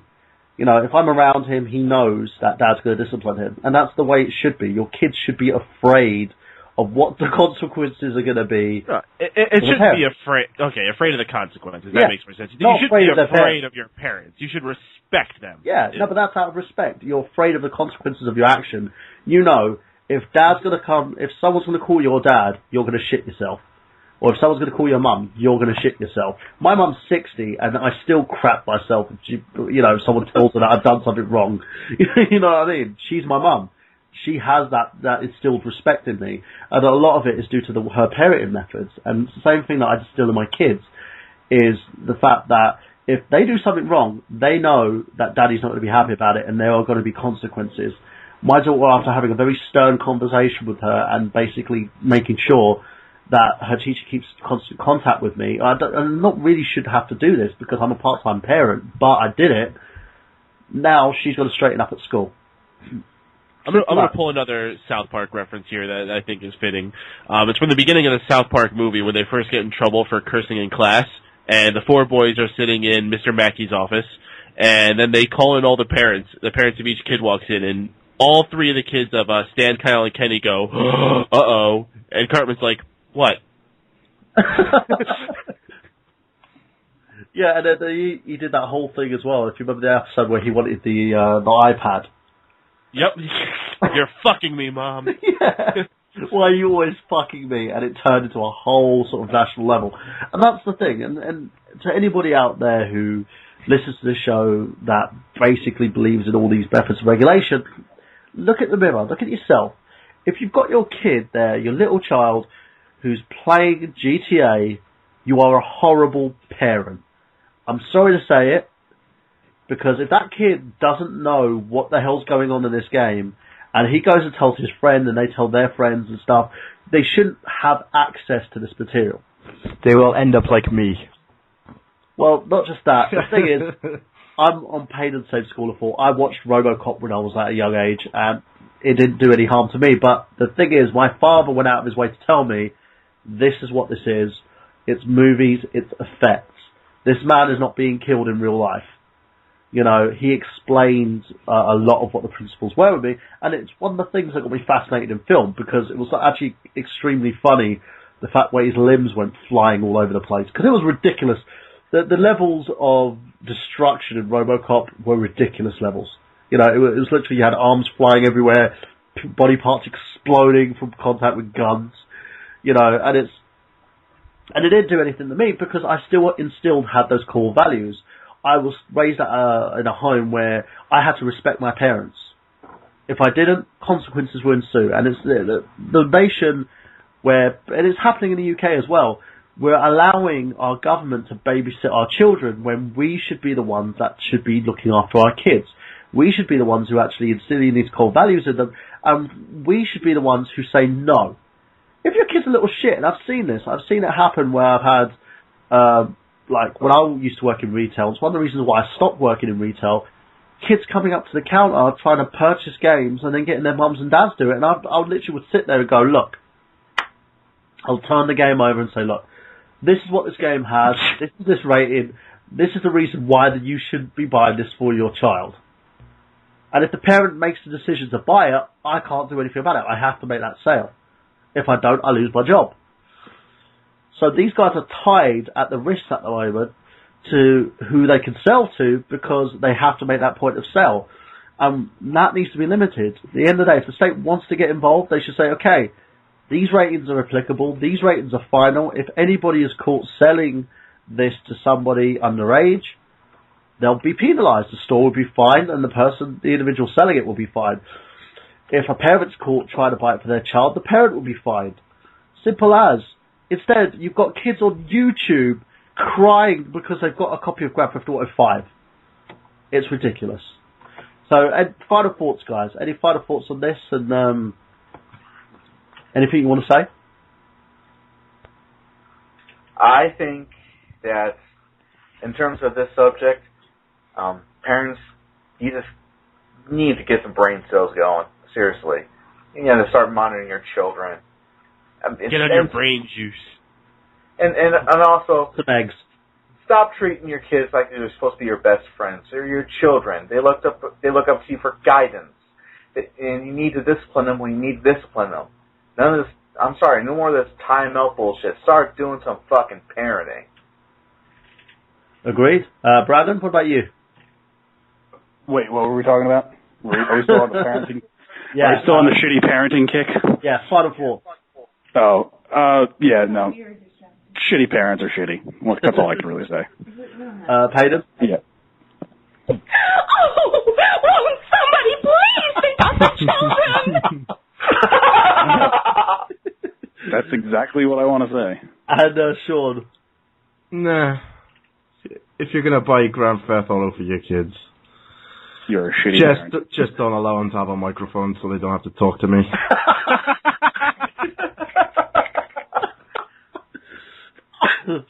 Oh my God. That goes for the same as Call of Duty as well, by the way. That's my Sweden. Oh, you see a 2-year-old. You know what? I would think Grand Theft Auto would be worse than Call of Duty because at least Grand Theft Auto, you don't have to kill anybody. You have to kill people in Call of Duty. That's the whole point of the game. Killing people in military action. I don't know. Yeah, but at the end of the day, as I've always actually gone out and said it, and this is my final thoughts on this whole situation is, if you're going to buy these games for your kids, you've got to think of the consequences that happen and basically what ensues. And in the end, I think the politicians need to look at that and the parents' role in all this situation instead of trying to affect hardcore gamers and what we like. In the end, it's escapism. It's the same as film, television, cartoons, anything you go into. It's escapism.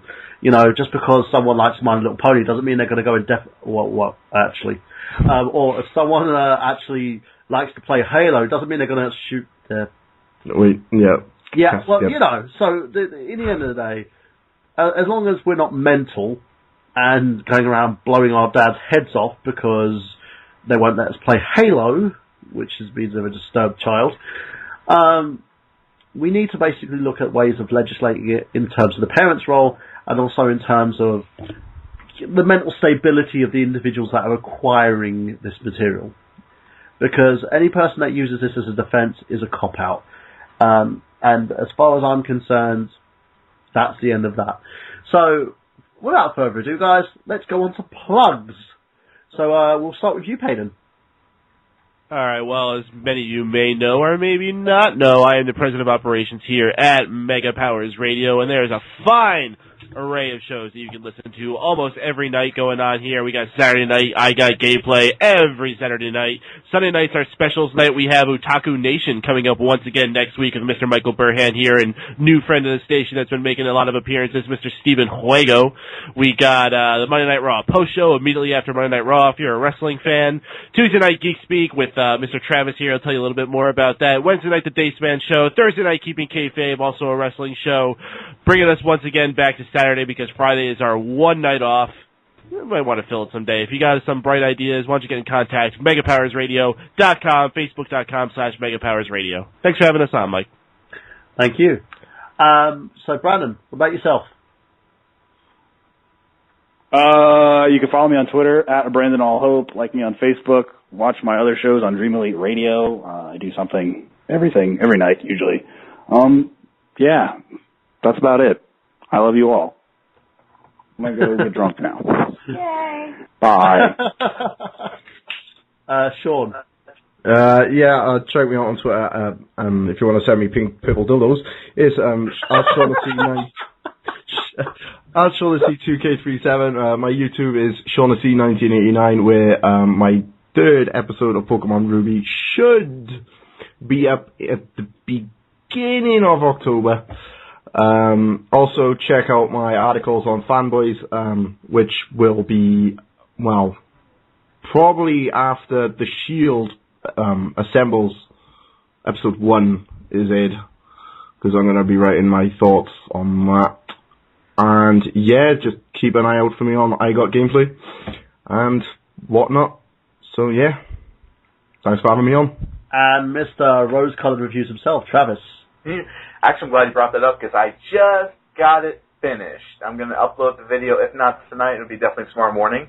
I finally got my Mega Man episode all done up, and it's supposed to look pretty damn good. Check it out on YouTube. It is episode 3 of Rose-Colored Reviews, the show where I take a look at classic video games, television shows, and movies, and through rose-colored lenses, see if they still stand the test of time. You can check me out on Twitter under Travis Goss 79. It's my Twitter handle. On Facebook, Travis.Goss.3, or just simply look up Travis Goss. And I'm also a co-host of Geek Speak Live. We're coming up on episode 2, coming out this Tuesday, and a live show, and it'll be on Mega Powers Radio, 8 o'clock Eastern Time, 7 o'clock Central. I'll be there. Yes, and last but not least, remember, ladies and gents, we have episode 44 of I Got Gameplay next week on the 28th at special start time at 11 p.m. with special guest, Happy Console Gamers, Rob Man. Hopefully I'll be over this flu by then. I will also be guesting on the 25th on an episode of Excess Gaming Podcast with Xander Scullion and James Gruesome. On that show, we'll be talking wrestling games. Games that get you in a headlock, and we'll be running down our favourite wrestling games and what we love to play. So check that out, guys, as well. And to top off that week as well, Enigma Entertainment, my production company, is going to be coming in full swing. We've always got a slew of bookings. We'll be talking a bit more about that once the company's up and running. It's the main producer for This Job for Hire, and the end of that week as well will be the debut of episode 2 of This Job for Hire, which I'd spent about 6 hours shooting the interview scene today. I had an amazing actor with me, Mr. Sean Oxenham. He's great. You know, he had loads of ideas in terms of how to play his character. Some funny stuff as well from my favourite person, Mr. Ash Sharma. He's the cameraman behind This Job for Hire. He also played a very hilarious role. He had me in stitches to the point where I couldn't keep a straight face on camera, luckily enough. So check all those little bits and pieces that are coming out. YouTube.com/TheNerdGenius, Facebook.com NerdGenius, Facebook.com I Got Gameplay, and also FanboysAnonymous.com for everything geek. And you can also check out the foray of Mega Powers Radio shows, including the Raw post-show, the pay-per-view pre-show, Geek Speak or Toku Nation, and loads of other stuff that we've got going on this network. So stay tuned, because without you, there's basically no network. So make sure that you guys tune in for everything about that. If you want to ring in, the number implies 760-512-7247. If you want to call in for Rob Man, or if you've got any questions that you want to ask him, just go onto the Facebook page, #RobMan, or on Twitter, #IGG, #RobMan, for loads of questions that you want to ask the guy. And guys, as appreciated, I love you all, and thank you very much for making sure that my projects keep flourishing, that I Got Gameplay No Genius keep flourishing, and that everything keeps going smoothly. If you want to support us, you can do by buying an I Got Gameplay t-shirt, which are $16.60 in the UK, $19.90 in the US. We have the pickable links on the I Got Gameplay Facebook page for each store that you can actually buy them for. They're actually awesome t-shirts, and we'll be doing a competition quite soon to give a t-shirt away.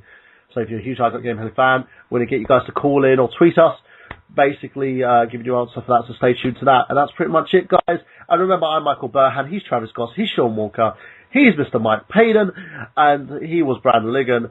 And this is I Got Gameplay. And remember, we've got gameplay. Have you?